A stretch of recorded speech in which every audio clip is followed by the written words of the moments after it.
Bonjour à tous. Deux sujets dans la presse ce matin. La mise en vente annoncée des logements sociaux à Ouedo. Nous sommes là dans la commune d'Abomey-Calavi. Les quotidiens en parlent et donnent des caractéristiques de l'infrastructure. Ceux qui sont dans le besoin peuvent déjà se positionner pour les achats dès jeudi prochain, c'est-à-dire après-demain. Vous aurez des détails à ce propos de la une des journaux et la revue de presse à la fin de cette émission. Le second sujet, c'est ce retour dans les quotidiens de la dernière attaque terroriste contre le Bénin. Banico Hara a reçu de nouveau la visite des personnes armées non identifiées avant-hier. Des pertes en vie humaine des deux côtés, notamment des agresseurs et de l'armée béninoise, selon les publications qui commentent cette actualité plus amplement ce matin. Vous découvrirez leur ligne d'analyse dans un instant. Notre débat ce matin porte sur le vaste audit de la gestion du pouvoir sale au Sénégal. Les actuels patrons de Dakar ont obtenu des résultats qui laissent perplexes, de vastes trous et une gestion peu orthodoxe de la gouvernance sale. Bassirou Diomaye Faye met tout sur la table et à la connaissance de tous. Mais à quelle fin nous ferons donc le débat? Nous sommes mardi et donc nous parlons santé avec Esther Tofa.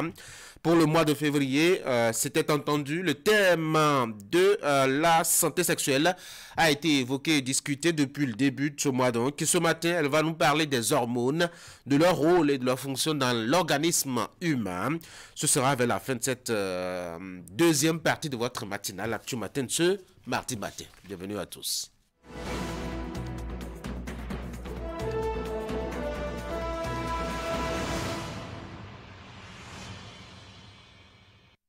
Nous voici donc pour le premier rendez-vous de cette deuxième partie de votre matinale. On va commencer par Fraternité qui s'intéresse un peu à la mouvance présidentielle ce matin, élection générale de 2026, les options des partis de la mouvance pour les candidatures. Parfait à Oyo, un dossier de candidature est un processus complexe où la moindre erreur peut être préjudiciable. Benoît Degla, les instances décideront de qui peut être candidat. Faut-il rappeler, Parfait Aoyo est membre du parti UPR et puis Benoît Degla, membre du bloc républicain. Plante inférieure du Bénin, au plus près des bryophytes et de leur potentiel. Et puis programme 20 000 logements, la commercialisation démarre jeudi prochain.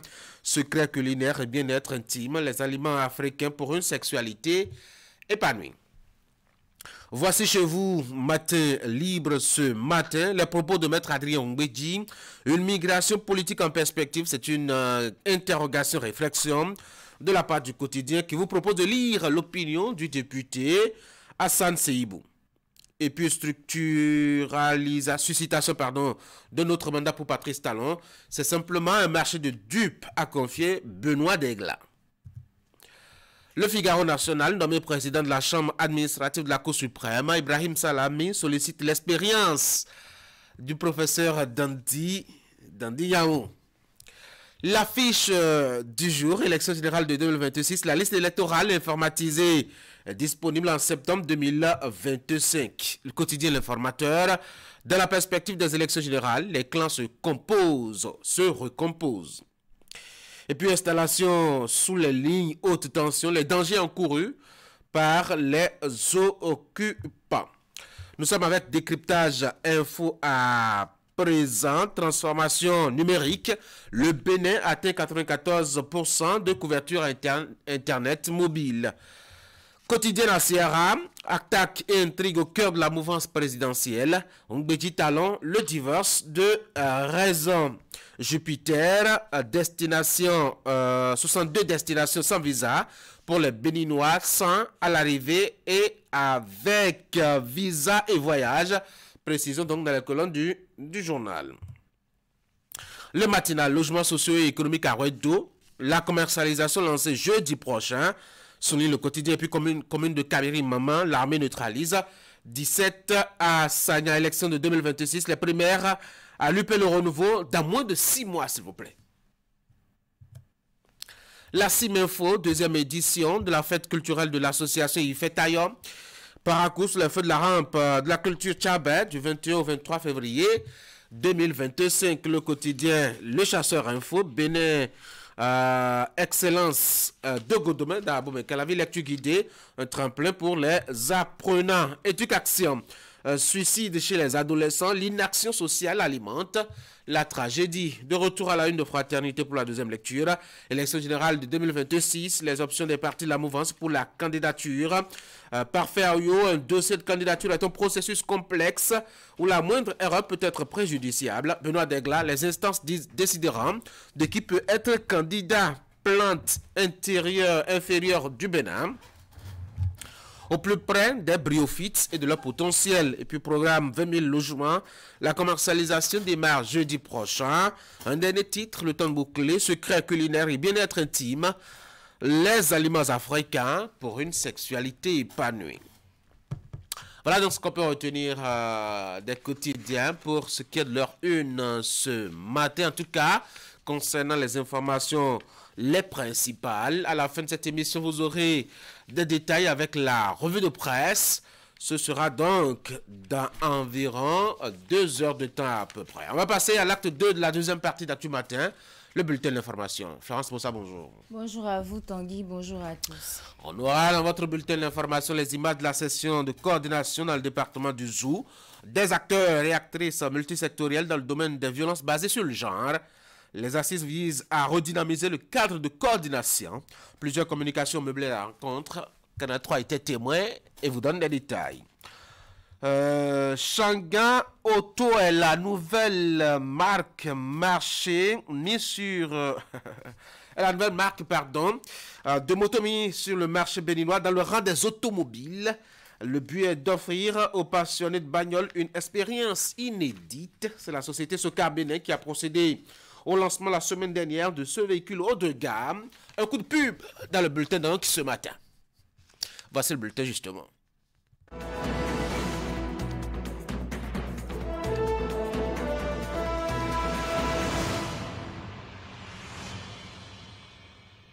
Je vous en parlais il y a un moment, session de coordination départementale des acteurs et actrices multisectoriels dans le domaine des violences basées sur le genre. On ouvre par là, Florence. Les assises ont réuni toutes les parties prenantes à la lutte depuis le niveau communal jusqu'au niveau départemental dans le Zoom.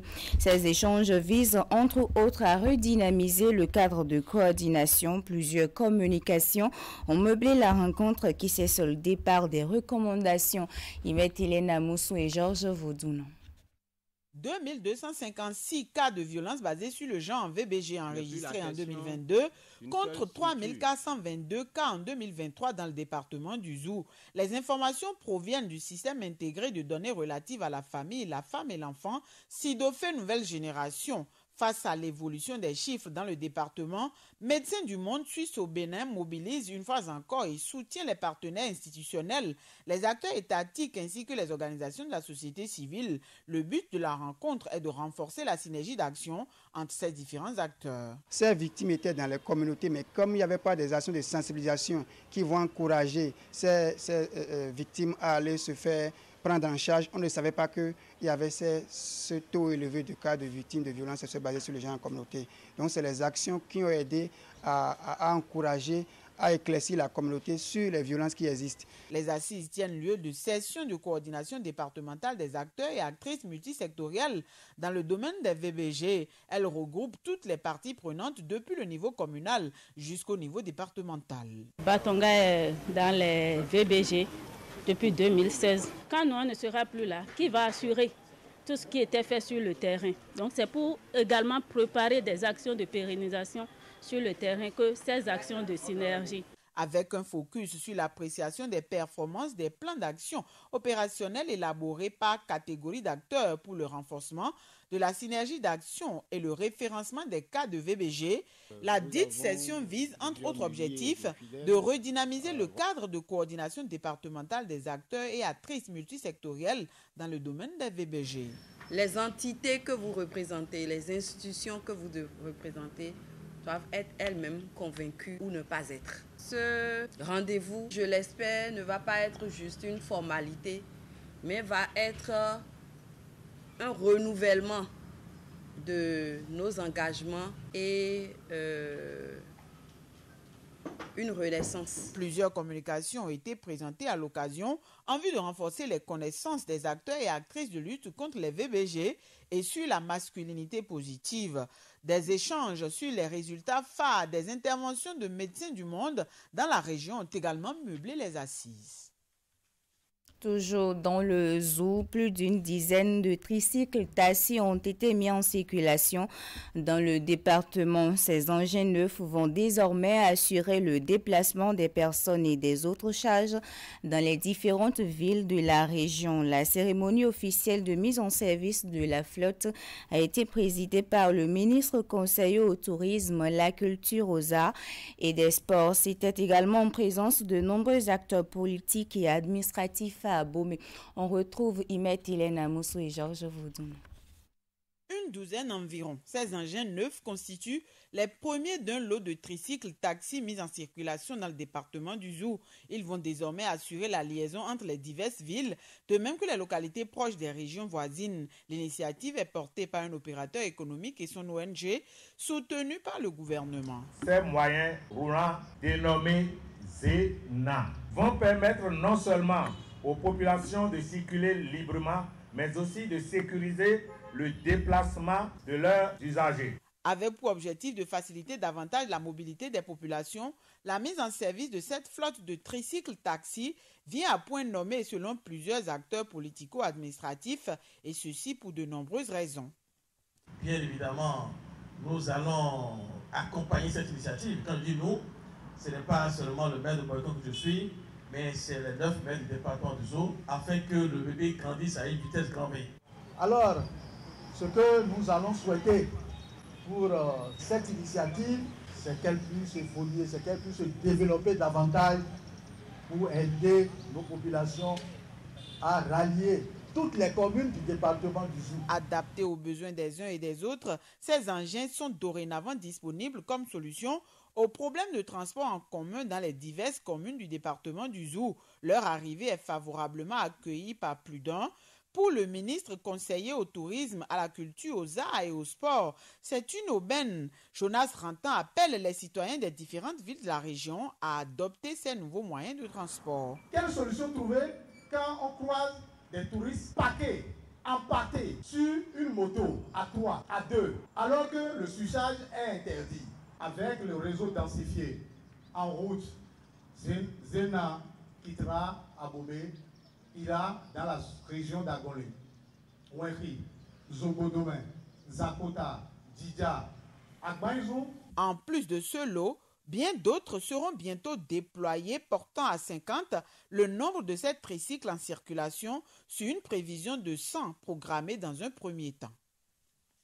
Célébration de la journée de la mutualité, on en parle toujours. Les manifestations de la 9e édition ont été lancées la semaine dernière à Bembereke. C'est une initiative de l'Union communale des mutuelles de santé de Bembereke. La cérémonie marquant le lancement des activités s'est déroulée en présence de Augustin Tagbé-Billon, parrain de l'événement. Epiphane Chabi.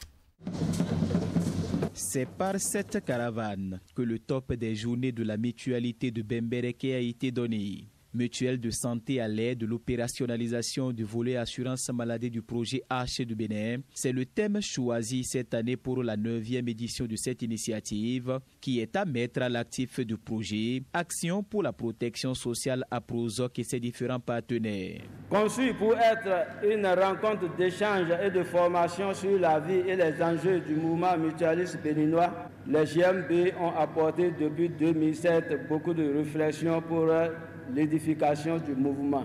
Il me plaît de lancer un appel à chacun de nous, que l'on soit fils du terroir, citoyen ordinaire, décideur public ou acteur de développement, afin que nous puissions porter encore plus haut et accompagner davantage cette initiative. Pendant 72 heures, les participants seront mieux aguerris sur les questions de mutuelle de santé, une préoccupation qui nécessite l'accompagnement des collectivités locales pour contribuer à la promotion et au développement des mutuelles de santé afin de disposer d'un capital humain apte au développement intégral. Notre État saura apprécier à sa juste valeur le parcours que nous avons fait pour jouer son rôle dans la promotion, l'extension et la professionnalisation des mutuelles de santé. On le sait, la maladie peut toucher chacun d'entre nous. Adhérer à une mutuelle permet de ne pas vivre dans l'inquiétude que la maladie surgisse, mais d'être assuré que si elle survenait, la question du paiement de la facture de soins ne se poserait plus avec la même intensité. Depuis près d'une trentaine d'années, nos organisations, WSL et l'ANC, ainsi que d'autres acteurs sur le plan international, ont compris, au regard de l'évolution du contexte international et régional, la nécessité de mettre en place un système alternatif de financement de la santé. Cette 9e édition des Journées de la Mutualité de Bembereke prendra fin le samedi 15 février 2025 avec à la clé plusieurs activités et des communications sur des thèmes variés. Shangan Auto Tanguy vous l'a annoncé à l'entame de cette session d'information officiellement sur le marché béninois. Le lancement de cette nouvelle marque d'automobile a été effectué le vendredi dernier par la société Soka Bénin. L'événement qui s'est déroulé à Cotonou marque une innovation dont le but est d'offrir aux passionnés de bagnole une expérience inédite. Hugues Vingbe et Dermpevi. Elles affichent une carrosserie irrésistible, sont puissantes, à la pointe de la technologie et respectueuses de l'environnement. Autant de qualités qui séduisent les chefs d'entreprise ici présents.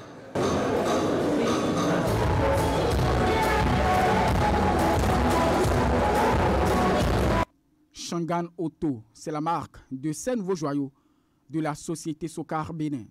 Notre partenariat avec Shangan Auto est le fruit d'une vision commune.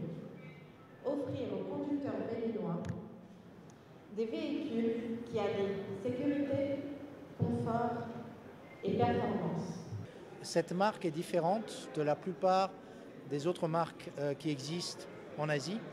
Shangan est le premier constructeur automobile de Chine et aujourd'hui les véhicules qu'il propose sont supérieurs en tout point, en termes de design, en termes de qualité, en termes de service. Et je peux vous dire autre chose, c'est que la garantie qu'ils offrent à tous leurs consommateurs est supérieure. Les vedettes de cette gamme de véhicules intelligents sont la CS35, la CS55+, la CS95 et l'Unica. Vous avez également à l'intérieur du CS35 un écran de bord numérique intelligent offrant toutes les informations essentielles et un écran tactile d'infodivertissement avec une interface fluide et intuitive. Le CS35 dispose d'un assistant vocal intelligent. Moi j'ai l'avantage d'avoir essayé l'une des premières sur au moins 500 km. Je peux vous dire que sur la fiabilité, la sécurité, la performance, sincèrement, elle n'a rien à envier aux voitures occidentales, je dirais. Filiale du groupe Fadoul, la société Sokar Bénin est spécialisée depuis 1988 dans la distribution de véhicules particuliers et utilitaires sur le territoire national. C'est la fin de cette session d'information. On se retrouve demain pour d'autres informations sur Canal 3 Bénin.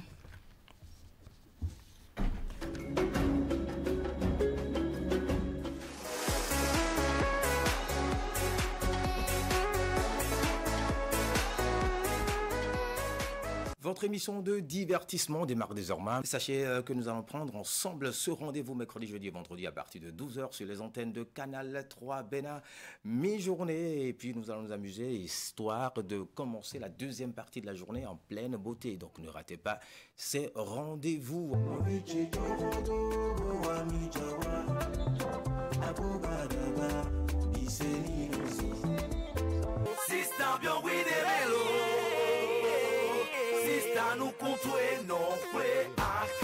Le doyen Jean-Louis Azé. Bonjour à toute l'équipe de production et de diffusion. Et merci et bonjour à vos millions de téléspectateurs qui vous suivent en ce moment. Alors, Naye Bodito, aujourd'hui, pour vous, quand on parle de culture, c'est quoi? C'est l'essence qui aide à se connecter aux sphères que nous ne voyons pas. Simplement que c'est Bandito, si vous êtes d'accord de vous faire appeler Bandito. Petit bandit, c'est bon? C'est mon voyou trop. Quand vous entendez Ablavi chanter, quand elle fait de la capella, je lui dis souvent, mais on a fait de la chorale. Pourquoi tu ne sors pas quelque chose, un opus? Pourquoi tu ne chantes pas? Elle dit non, Dada, je vais attendre un peu. Ça casse, et d'un coup je me casse.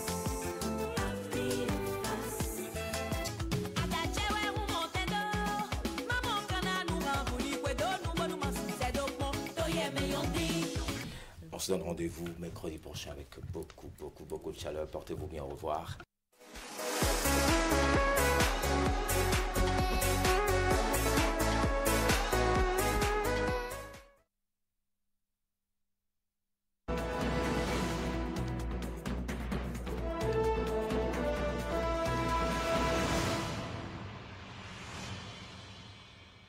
Pour l'actualité des sports ce matin, on va parler football et surtout on va évoquer l'actualité européenne de la discipline. Candidat Ourinto, bonjour.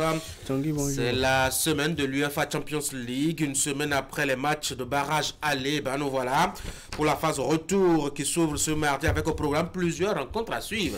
Un total de 4 différentes affiches programmées pour ce mardi dans le cadre des matchs de barrage retour de la Ligue des champions européens. Défait à l'aller, l'équipe de l'AC Milan justement reçoit dans son entre Feyenoord. Le club Bruges, vainqueur de la manche aller, se déplace ce soir sur la pelouse de l'Atalanta Bergame pour essayer de terminer l'opération, mais il devra encore batailler durant 90 bonnes minutes.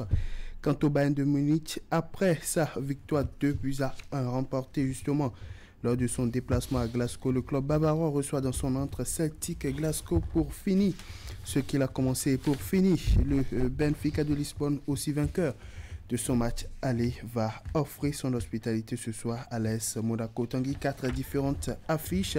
Quels sont justement les scénarios possibles que vous voyez à l'issue de ces différents matchs?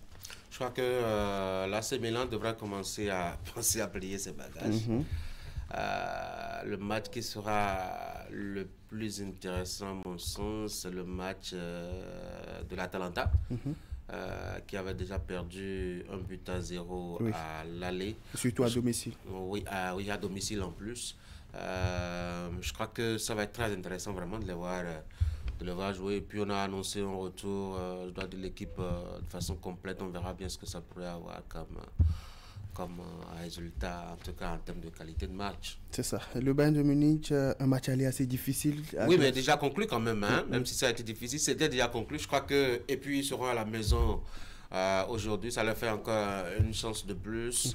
Je crois qu'ils sont plus habitués que leur adversaire du jour et ça ne devrait pas poser de problème outre mesure. Celtic Glasgow n'est pas, en tout cas, je dois dire, le meilleur club de football européen actuellement. Donc, et je ne sais pas s'il y a vraiment un jeu, quoi. Les Allemands partent largement favoris. Ils partent largement favoris. On va parler de cette dernière rencontre prévue pour le compte de cette journée. Benfica AS Monaco, l'AS Monaco qui a été défait à l'aller 1-0. À domicile en plus. À domicile en plus. Est-ce que vous voyez un retournement de situation? Je ne crois pas. Je pense franchement qu'ils ont montré ce dont ils sont capables. Et déjà que de perdre au match à 1-0, c'est vrai que je n'ai pas suivi l'entièreté du match, montre quand même déjà qu'il y a une certaine fatigue ou fébrilité. Ce n'est pas évident qu'ils s'en sortent. En plus, Benfica, c'est quand même un club d'expérience. Et donc, je ne sais pas si les Français ont vraiment de chance de se rattraper. Voilà, rappelons très rapidement les 4 différentes rencontres à suivre pour le compte de ce mardi. AC Milan, Feyenoord, Atalanta, Club Brugge, Bayern de Munich, Celtic, Glasgow et puis Benfica de Lisbonne, AS Monaco. Avant de parler d'une autre actualité, Tanguy, rappelons très rapidement tous les résultats des matchs de barrage aller avant Donc l'ouverture de la manche retour prévue ce soir à Milan s'était incliné sur un score de 0 but contre 1 devant l'équipe de Feyenoord. Atalanta de Bergame aussi s'était incliné, mais sur un score d'1 but contre 2 devant le club Brugge. Le Bayern de Munich s'était imposé par un score de 2 buts à 1 à l'équipe de Celtic Glasgow. 1-0 pour la victoire de Benfica en déplacement justement en France pour affronter l'équipe de l'AS Monaco. Le Borussia Dortmund avait pris le meilleur 3-0 sur l'équipe du Sporting Club du Portugal. Le Paris Saint-Germain, dans le duel français, avait pris le dessus justement sur l'équipe du Stade Brestois 3-0. Le Real Madrid qui s'était imposé dans une difficile victoire. L'amusement entre Français et Paris-Brest. Évidemment, entre oui, Français. Et le Real aussi qui s'en est tiré miraculeusement. Je ne sais même pas comment est-ce que c'est arrivé. Je vous rappelle la petite histoire. Je suivais jusqu'à l'obtention de penalty. Transformé d'ailleurs par Erling Haaland. Erling Haaland. Et je me suis dit, bon, ça y est, c'est plié, je peux aller me laver. Et avant mon retour de la douche, le match il était déjà terminé. Et c'était 3-2. Je disais, ben voilà, en tout cas, ils ont fait du Real Madrid comme on le connaît. Est-ce que l'équipe de Manchester City n'a pas eu à apprendre de ses erreurs du passé? On n'a pas l'impression. Et puis bon, est-ce qu'on peut dire que le club a appris de ses erreurs? Quand on voit l'équipe face au Real la dernière fois, c'est pas la même. Quand on se rappelle de cette demi-finale monstrueuse à Bernabeu. Et donc, on peut dire que c'est pas la même personne, donc c'est pas forcément les mêmes expériences, c'est pas la même sensation. Et peut-être même que ça a pu planer certainement sur les esprits, parce qu'on a vu une certaine fébrilité qui a d'ailleurs occasionné le 3e but. Manque de précision, de compréhension entre partenaires, je crois que c'est ça qui a coûté la défaite. La défaite à l'équipe de Pep Guardiola qui s'est incliné justement à domicile devant l'équipe du Real de Madrid. Le Real Madrid qui remportait là justement son premier match au stade de l'Etihad. Dernier résultat justement, le PSV Eindhoven qui s'était incliné en déplacement sur le terrain de la vieille dame, la Juventus de Turin, sur un score d'1 but contre 2. Voilà donc pour ce qu'on peut retenir des différents résultats des matchs de barrage aller justement de la Ligue européenne des champions, comptant justement pour l'étape des play-offs pour accéder au 8e de finale. Et on va rester en Europe pour parler cette fois-ci de la Liga espagnole avant de revenir notamment au pays, vous donner des nouvelles, mesdames et messieurs. Le FC Barcelone qui reprend la tête du championnat en Espagne après plusieurs journées à la 3e place au classement derrière le Real Madrid et l'Atlético de Madrid. C'est bien cela, Tanguy. Le FC Barcelone est de nouveau leader de la Liga espagnole après donc sa victoire 1-0 hier face au Rayo Vallecano à l'occasion de la 24e journée du championnat. Une victoire qui permet au Blaugrana de profiter d'un coup d'arrêt enregistré aussi bien par le Real Madrid que par l'Atlético de Madrid en fin de semaine. Toujours au cours de cette 24e journée, Robert Lewandowski et ses coéquipiers passent ainsi de nouveau devant le Real Madrid et l'Atlético de Madrid avec seulement 1 point d'écart sur l'équipe de l'Atlético de Madrid et même nombre de points au compteur, mais seulement une différence de but plus élevée que l'équipe du Real Madrid. Tanguy, le FC Barcelone qui a séjourné plusieurs journées durant à la 3e place, a bataillé avec un parcours de combattant. Oui, c'est là où, en tout cas, c'est intéressant, la Liga, en tout cas pour cette saison. On a vu quand même le Barça, je dois dire, caracoler à la tête de la Liga pendant un bon bout de temps au tout début, avant de stagner, de se faire attraper, et même de se faire distancer par le Real de 7 points, s'il vous plaît. Et c'est au tour maintenant du Real de stagner aussi et de commencer à tourner en rond. Alors, j'ai bien envie de rappeler aux Madrilènes, en tout cas, qui criaient que battre une équipe avec un large score n'apportait rien, surtout que le Barça était toujours 3e en dépit de ce large score. Qu'en réalité, les nombreux buts sont quand même importants, puisque c'est ça qui fait que le Barça prend la tête de la Liga aujourd'hui, puisqu'ils ont les mêmes points. Mais bon, tout ça c'est bien beau. Moi j'adore le foot quand il est plein de suspense comme ça et qu'on a des retournements de situation comme ça. Et si ce miracle pourrait se faire demain par exemple face au Real, pourquoi pas.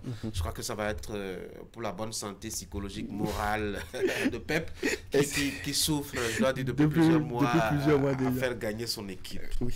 Et voilà, on va revenir maintenant au plan national, nous intéresser à notre document de la semaine de ce mardi qui fait la lumière sur un jeune gardien de but qui évolue en Ligue 3 masculine au Bénin. Il s'agit de Davis Dida qui fait ses armes à l'académie de Michael Poté et évolue depuis 2 saisons aujourd'hui du côté d'Abisport en 3e division. Nous nous sommes amusés à aller à sa découverte et voici le point.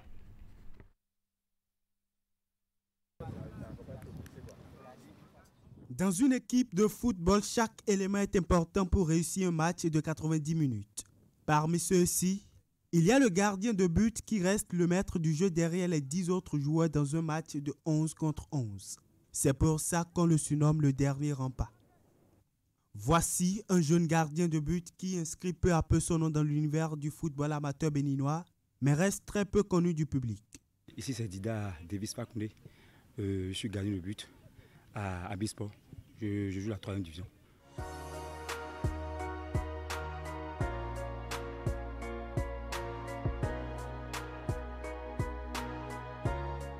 Davis Dida est le gardien numéro 1 de l'équipe d'Abisport depuis la saison écoulée. Et il a fait parler de lui sur le terrain de par ses différentes prestations.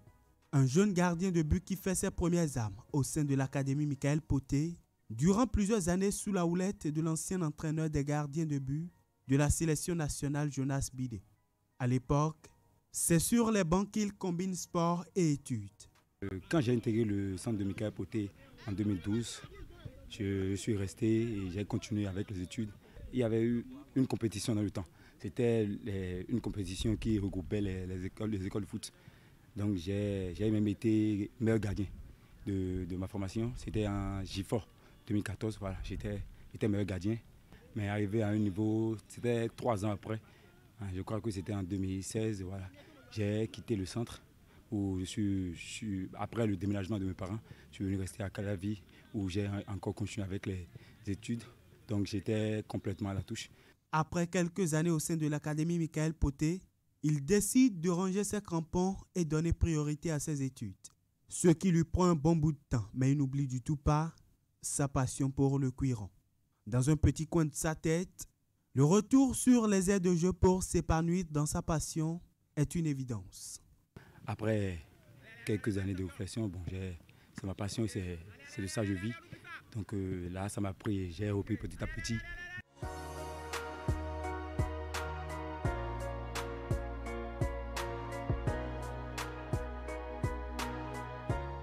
C'est ainsi que Davis Dida renoue avec ses paires de gants et de crampons pour retourner poursuivre ses rêves de footballeur.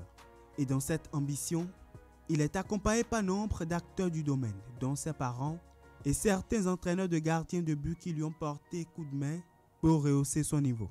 Ce qui va lui permettre de se frayer un chemin en ligue amateur. J'ai commencé par la 4e division à Talampu et j'ai été amené par le coach Julia Sessou. Donc j'ai été aussi aidé par le coach Saliou, c'est un coach des gardiens de but à Savet. Donc c'est lui qui s'est chargé de ma préparation ainsi que le coach Bidé où j'ai progressé voilà, petit à petit. À l'évidence, son aventure avec l'équipe de Talent Pur en 4e division va lui permettre de se mettre en confiance pour aller vers d'autres défis encore plus grands. En 2023, il décide d'aller au test de détection organisé par Abisport afin de tenter de s'ouvrir les portes de la Ligue 3. Un test au terme duquel il a réussi à convaincre le staff technique qui le retient parmi les 2 gardiens ayant joué en championnat amateur de Ligue 3 avec l'équipe au cours de la saison 2023-2024. Quand j'ai quitté la 4e division, on était nombreux qui sont arrivés au test à Abisport. Donc je me battais parce que il y avait plusieurs facteurs qui étaient un peu contre moi, mais j'ai travaillé dur pour maintenir ma position. Donc j'ai été retenu parmi les 2 gardiens qui ont joué le championnat l'année dernière. Le premier match, je ne m'attendais pas du tout à jouer, mais j'étais là. Parce qu'il y avait un aîné, lui, là, qui était la 1re division et il devait jouer en 3e division pour se relancer. Donc j'étais là, le coach Yacinthe m'a mis et c'est là que j'ai commencé. j'ai joué contre Jam, on a gagné 1-0, j'ai fait de bonnes prestations. Le deuxième match, on a continué, on a encore gagné, encore un deuxième clean sheet. Le troisième match, encore un clean sheet, on a encore gagné. Donc là, je sentais déjà la pression qui descendait petit à petit, même si le stress y était, parce que c'était ma première saison en D4 et en D3, donc c'était un peu compliqué. Une première saison dans l'antichambre de la Ligue professionnelle de football du Bénin qui n'a pas été aisée pour le jeune gardien. Il a dû chercher l'équilibre nécessaire pour apporter son savoir-faire à son équipe au cours de la saison. Avec mes gars, je les mets en confiance, j'essaye d'être leader en leur replaçant, en leur parlant tout ce qu'il faut faire, ce qu'il ne faut pas faire. Et si parfois je commets des erreurs et qu'ils me corrigent, là je prends ça, je prends ça en application et là j'essaie de me corriger avec les corrections du coach.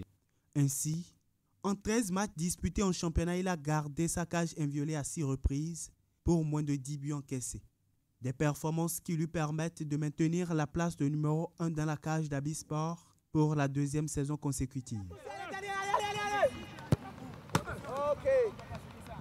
Cette année, je prends beaucoup plus de décisions. Là, j'ose. Et là, j'essaie de prendre la bonne décision en rassurant mes gars, en leur proposant, en leur donnant des solutions. S'il faut jouer à pied, s'il faut relancer en main, s'il faut intervenir, les relances aériennes, tout et tout. Et voilà.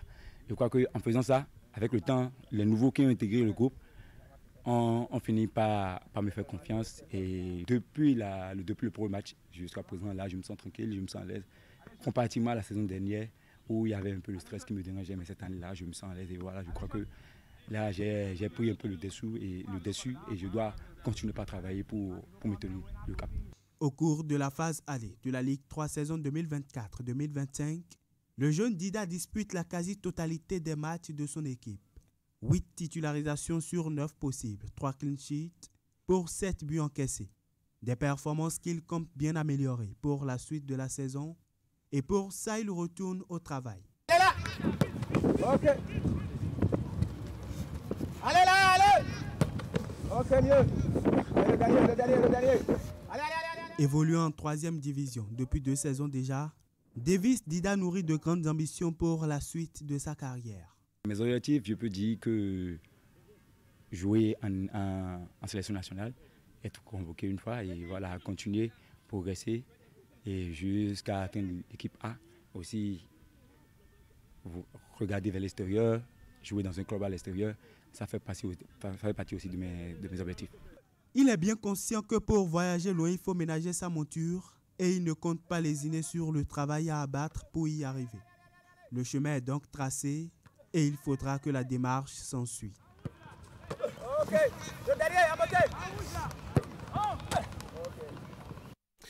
Voilà donc pour le document de la semaine de ce mardi 18 février 2025 qui s'est intéressé au jeune gardien Davis Dida Fakoundé, un jeune gardien qui a fait ses armes à l'académie de Michael Poté qui évolue depuis la saison écoulée du côté d'Abisport, club de 3e division masculine du Bénin et qui est titulaire numéro 1 justement au sein du club depuis 2 ans déjà. Tanguy, un jeune gardien de but qui fait peu à peu de pas mal de choses dans son petit bonhomme de chemin.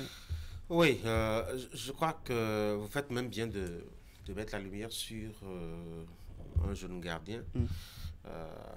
Ce serait intéressant de le répéter parce que, en tout cas, quand on voit la plupart de nos sélections nationales, l'une de nos faiblesses, justement, c'est à ce poste-là où on essaye tant bien que mal de faire avec ce que nous avons sous la main.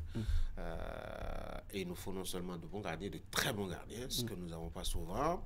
Même l'actuel gardien titulaire, on voit un peu il est toujours, ma foi, en train d'errer quelque part. Je n'ai pas oublié cette égalisation nigériane lors des éliminatoires à Abidjan. Je n'ai pas oublié. Donc, on a besoin véritablement de jeunes gens qui, ma foi, travaillent à nous offrir du bon au niveau de ce poste-là. On a aussi, je crois, sur les flancs, les latéraux qu'on n'a pas souvent, surtout à droite. Même si actuellement, l'équipe essaye quand même de travailler avec certains... pourquoi son nom m'échappe déjà. Oui, ça fait quand même que, en tout cas, la lumière sur eux peut les amener à davantage travailler. Et c'est tant mieux. Et j'espère que l'académie va surtout nous produire de très bons gardiens. On l'espère. J'espère véritablement. Il ne faut pas l'oublier, Abisport, ce club dans lequel il évolue. On a Pierre et Simoa Dingra, le jeune Ivoirien qui a passé par là aussi. Bon, si déjà un attaquant a une académie de foot où des gardiens se forment, c'est un paradoxe. J'espère véritablement que ça va être, en tout cas, un tremplin pour le jeune homme pour une carrière assez intéressante. On l'espère. De toute façon, on va s'arrêter ici ce matin pour les sports. Merci. Bonne journée. Merci, Rabi. Des sports, on va se rendre dans les champs, dans les pâturages. Mesdames et messieurs, je vous propose de découvrir ce matin notre magazine qui vous propose justement l'activité pastorale, comment ça se fait l'élevage de bœufs, quelles sont les difficultés et les peines quotidiennes, mais aussi et surtout les joies d'une activité de cette nature-là. Parce que des joies, il y en a en effet. Voici quelques éléments de réponse dans cette réalisation.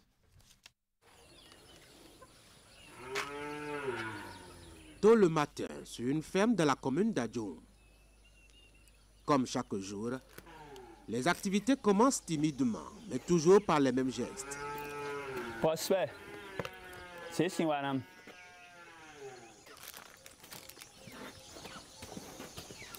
Ok.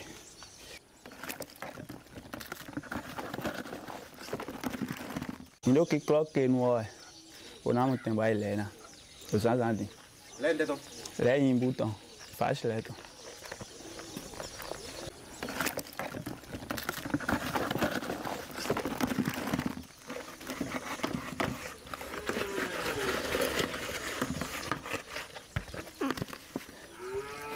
Mi do clock gang la bonu ala mena do no ganji mele bonu e ma jason e mena nu le o ni man do jason bro le don do gang la clock dan clock mi no clock la le soi mi no clock la mi ton le porque bonu a soni ma bio mele men bro.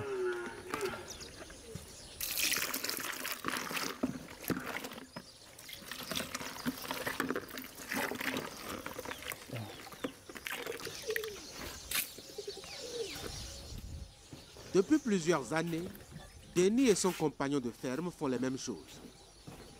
Profiter du soleil encore paresseux des matins pour aller traire les vaches.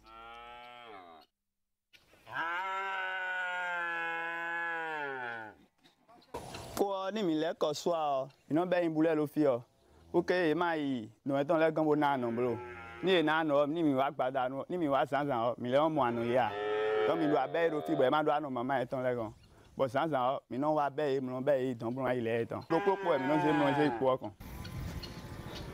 Chaque veau libéré prend immédiatement la direction du grand enclos. Tenu par la faim et à la recherche du lait maternel qu'on l'a privé toute la nuit précédente.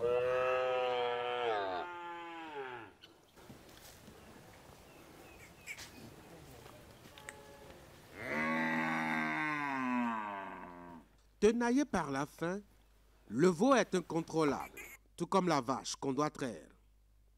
Il faut prendre quelques précautions préalables.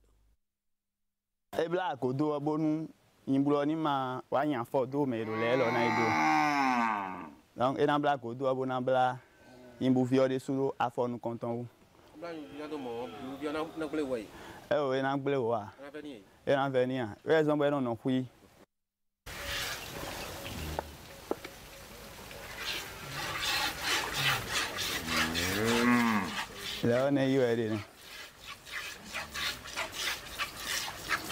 Et on doit nous attendre. Et là, on a le tout le temps. Ils m'ont fait euro à temps. Là, on est le titulaire sous à temps. Pour le défendre. Nous voulons pas comment là quantité là non. Non, nous voulons pas comment mais non mon lait. Et on a télé à des fois. Page 48 est fait actuellement. Parce que depuis si l'air minoi dans l'air. Oh, des deux filets, filets sin l'air minoi. Le gens en l'air. Bon, actuellement 14 heures de vie. Donc, là, chaque matin, il faut 14 litres. Chaque matin, 10, au moins 10 litres de lait. Sinon, de lait, il y a un peu de mana non vieux. Compte tenu de le stress, il y a un peu de mana non vieux. Donc, il y a un peu de vieux. Vieux, c'est un peu de temps de gérer. Il faut que vieux ni de lait, on va mettre ni mon fion.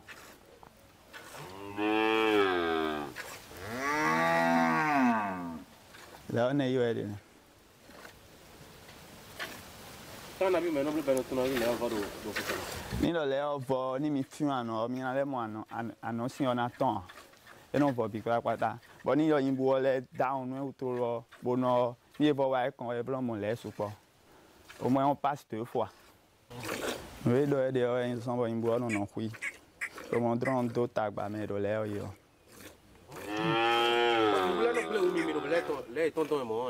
non bleu oui ils ont non blanc faut que d'autres ni blanc faut que d'autres non va arriver mon défendre il est de gel là.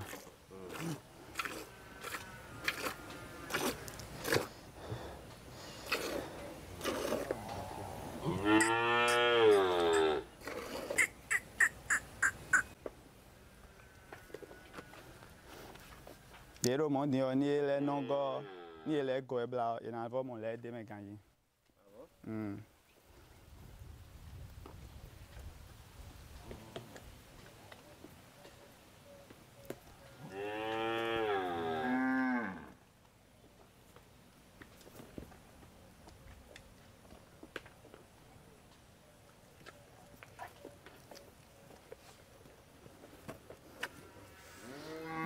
Et là, on va faire nous contents.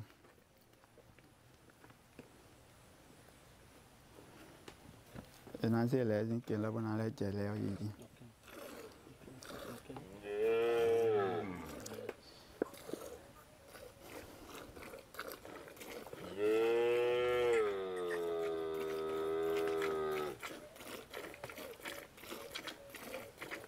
Et moi, les gars blancs, les roges tout le temps. Et quand vous avez là, des filles, non période. Et les jolènes, maman les jolènes nous vient. Des mille heures, mina condo à la l'homme.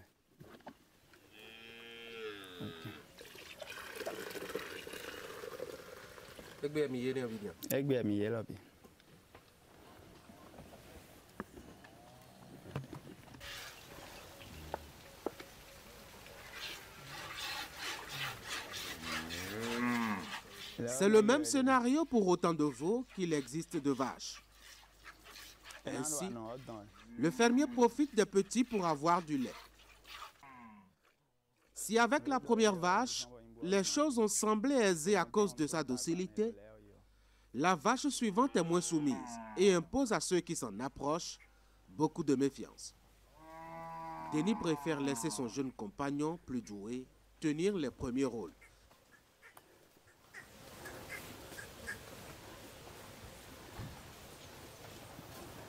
Non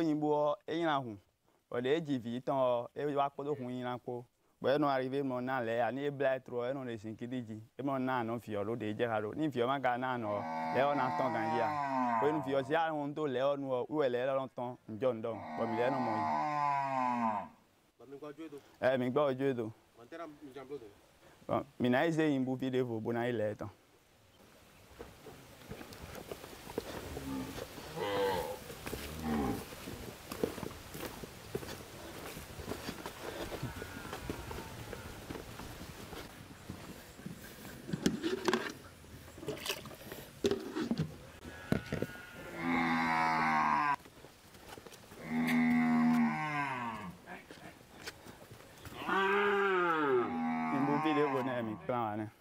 il est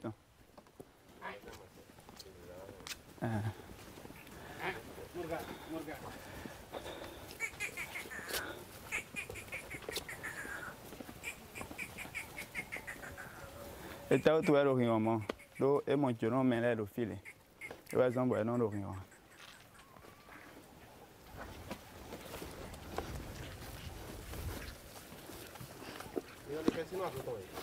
mi non dire sinon autant sinon il y a un jour do mais et non plus mais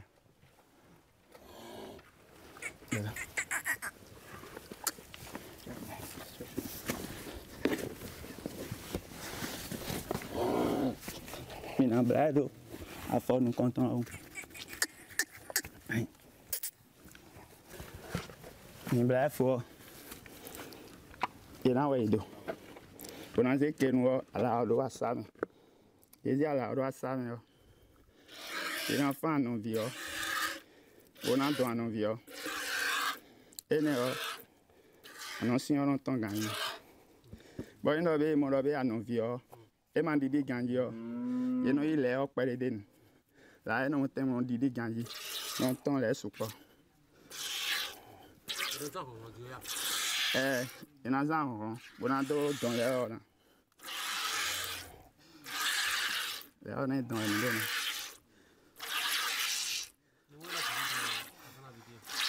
Imbo di o fiji di ton di o.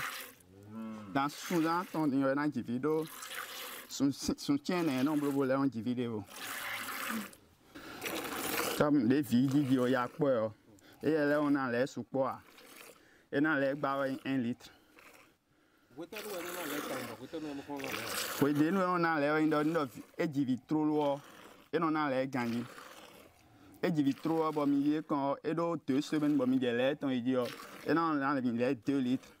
Mais ni et caro frein kaka boblo sous un temps mort. Les on a dit déposer et c'est qu'il y a 1 litre et demi.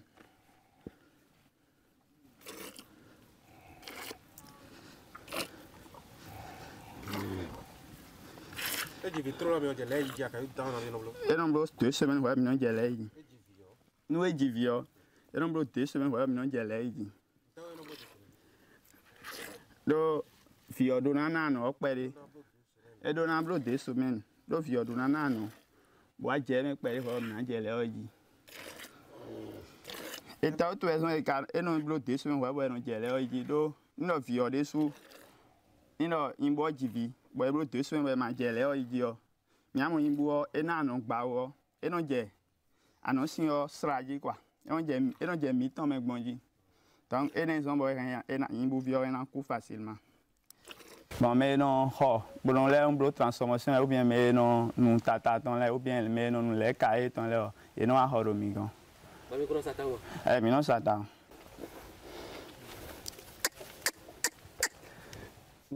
La vie auprès des bœufs ne se limite pas seulement à traire les vaches et à faire courir les veaux. Il faut aussi une grande passion pour faire face aux diverses tâches liées à l'activité. Un bon éleveur comme Denis a une routine tous les matins.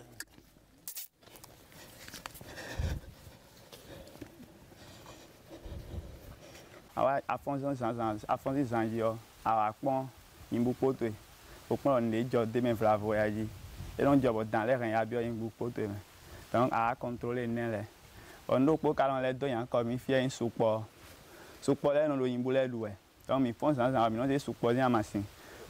On a un bleu, un boulet. On a un foudre, un boulet. La support, on a dépôt. Un support, dépôt, mais un support, on a encore. Mais il y a l'air. Bon, non, un boulet, on a un fouille, mais non, on a l'air de déjà.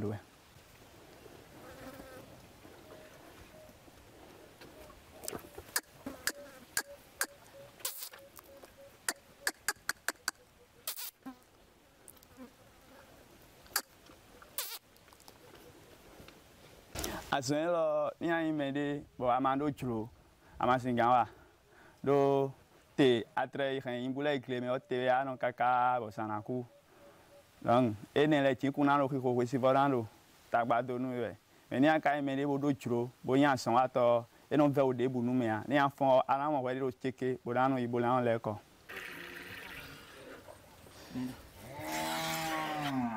Traire les vaches et amener les bœufs au pâturage est devenu pour Denis une vraie passion. Lui qui a fini ses études au lycée en production et santé animale.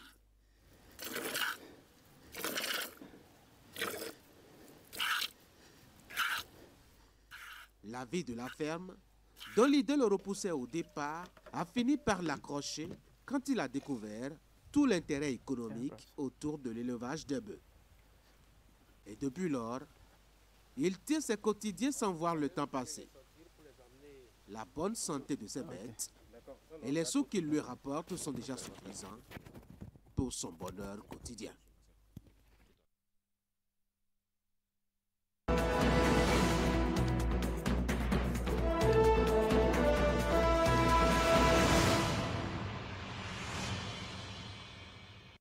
C'était donc le magazine de ce matin qui s'est plutôt focalisé sur comment traire les vaches pour obtenir du lait afin de fabriquer les divers produits que vous connaissez, le lait caillé, le fromage et bien d'autres choses qui appellent justement le lait de vache. Allez, on va passer maintenant à la rubrique santé de ce matin avec Esther Tofa. Esther, bonjour. Bonjour Tanguy. Depuis le début de ce mois, on s'est promis de parler de santé sexuelle et de reproduction.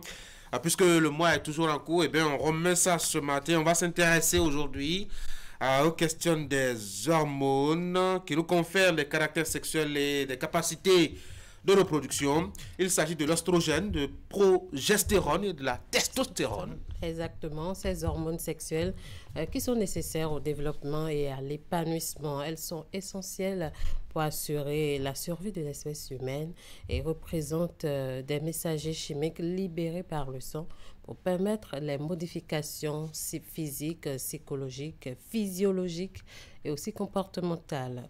Les hormones jouent un rôle très important dans notre organisme et influencent considérablement tout au long de notre vie la croissance, la sexualité, la reproduction et le fonctionnement de l'organisme, ainsi que le développement des muscles, l'humeur et le sommeil. Les hormones assurent plusieurs fonctions principales dans l'organisme. Ce qu'on les confère directement, c'est la production des gamètes, c'est-à-dire l'ovule chez la femme et les spermatozoïdes chez l'homme.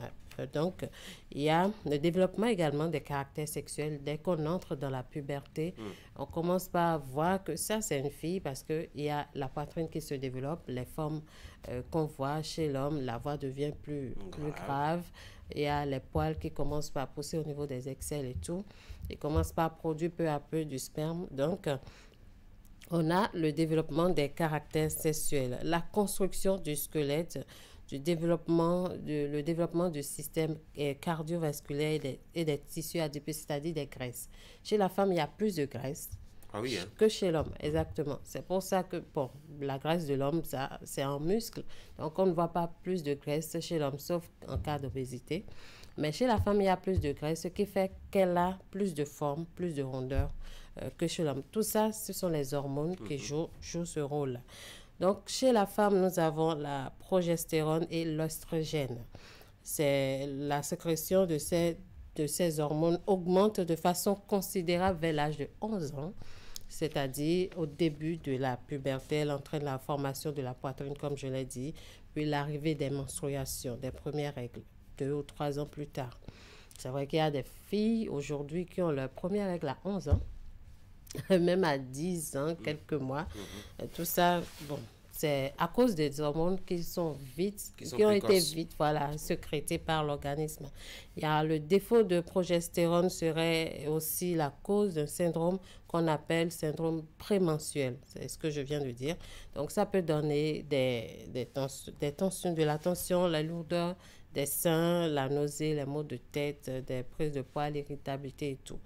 Ça se manifeste également vers le 22e et le 23e jour du cycle de la femme. Donc, c'est pour ça que quand une femme est pendant sa période menstruelle, elle a tendance à être un peu nerveuse, à être plus irritable.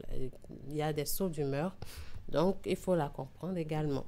À la ménopause, l'oestrogène diminue considérablement sa chute. Donc, on remarque les symptômes pré-ménopause à son niveau. Chez le garçon, on aura la testostérone qui est produite en continu par les testicules.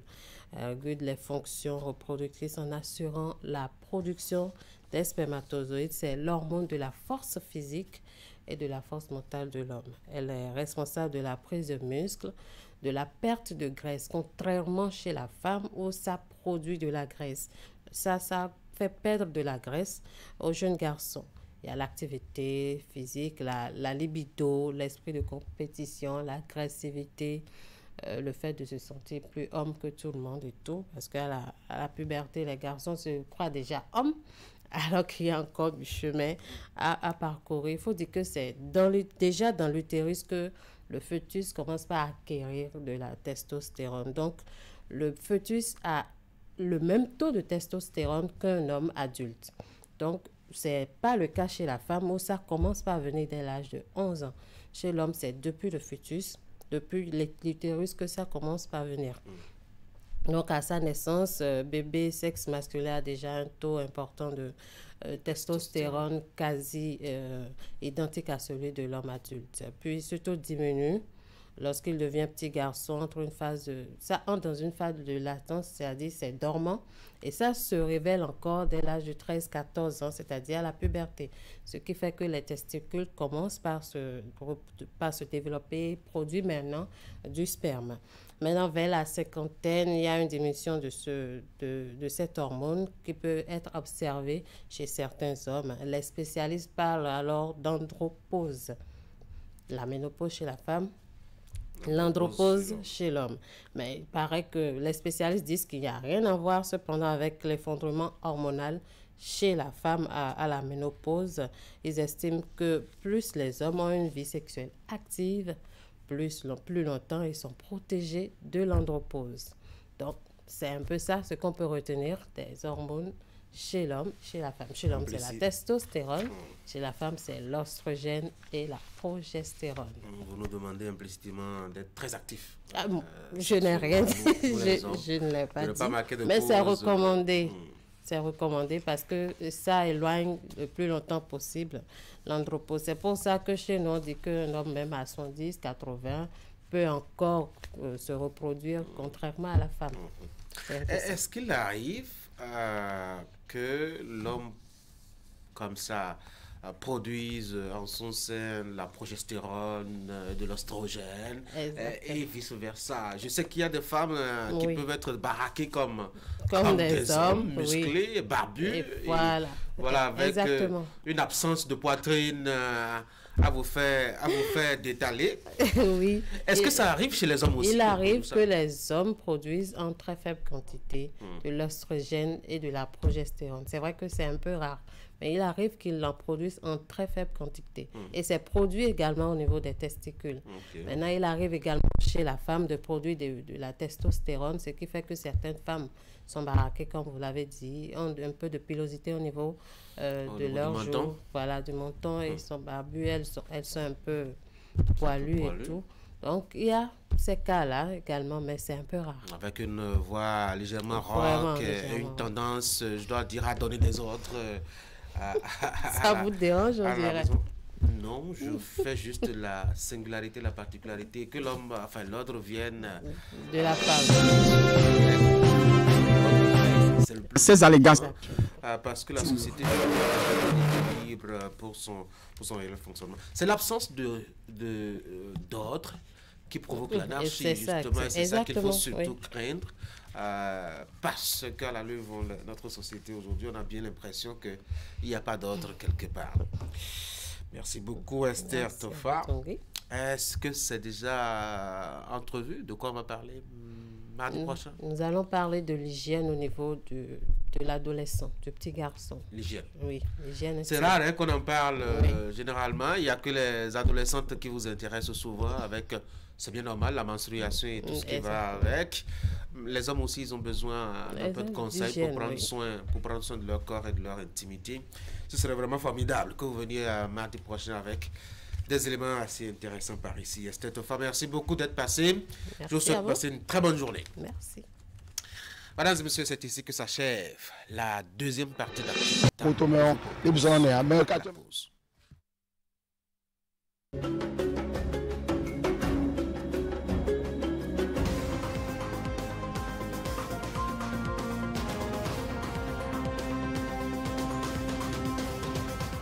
Bienvenue à votre émission, ce qu'il fallait démontrer. Journaliste Carlos Soké, bonsoir. Bonsoir Tanguy. Quand l'opposition prend note et fait ses appréciations, on trouve qu'elle peint tout en noir. C'est l'esprit avec lequel nous avons tous abordé le renouveau démocratique qui donne à penser que le rôle des uns est de blanchir et celui des autres de noircir. Le chef de l'État qui a justement désigné les signés, vous aviez jeté un coup d'œil sur la liste? Quand on prend la liste, il y a 3 qui sont désignés par les différents corps.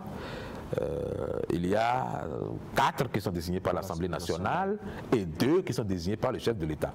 Les 4 désignés par l'Assemblée nationale, les 2 qui sont désignés par le chef de l'État sont presque systématiquement des hommes politiques. Oui. Et on n'avait pas ça par le passé. Donc, on a politisé outrancièrement le Conseil économique et social et je pense que ça a été une occasion pour caser beaucoup de personnes qui étaient tombées un peu parfois en disgrâce, parfois dans l'oubli, parfois dans l'ennui et qui ont quand même quelque chose à faire valoir.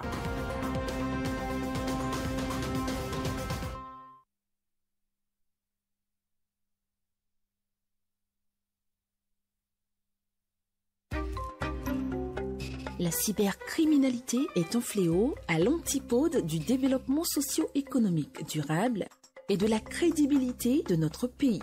Ne permettons pas aux cybercriminels et gaïmans de salir la réputation de notre pays et de ruiner nos efforts collectifs en faisant fuir les investisseurs. Ensemble, combattons la cybercriminalité en dénonçant les gaïmans. Pour tout renseignement et assistance contre la cybercriminalité, appelez les numéros 63 09 51 61, 63 09 51 62, 65 48 78 74 ou écrivez à l'adresse mail ocrc@dgpr.bj.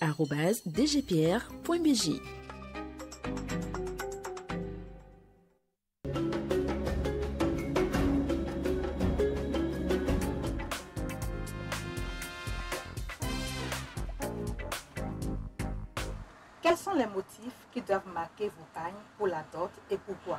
On en parle aujourd'hui dans votre magazine Chic et Pratique qui reçoit pour vous une commerçante de pagne. Alors pour une dot réussie, on a l'habitude de dire que pas d'hibiscus, pas de mariage.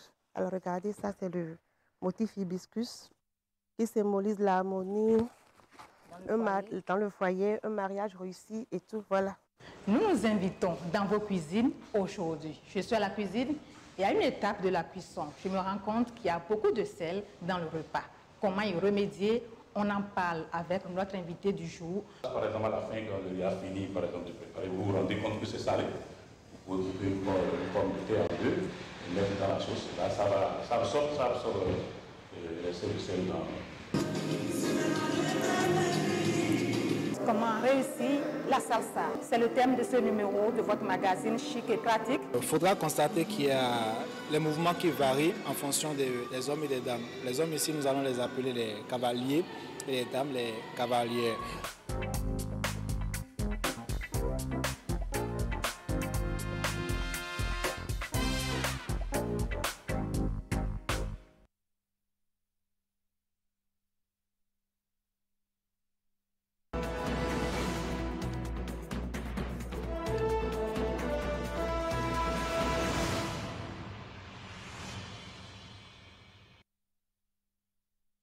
De retour pour la dernière ligne droite à tout matin. Franck, bonjour. Bonjour. On va parler du Sénégal ce matin, s'intéresser à cette entreprise du gouvernement Sonko, avec notamment l'engagement du président de la République, Bassirou Diomaye Faye, un vaste audit lancé sur la gestion de Macky Sall pour ces 12 années passées à la tête de l'État sénégalais. Cela donne des résultats assez intéressants, je ne sais pas s'il faut le dire ainsi.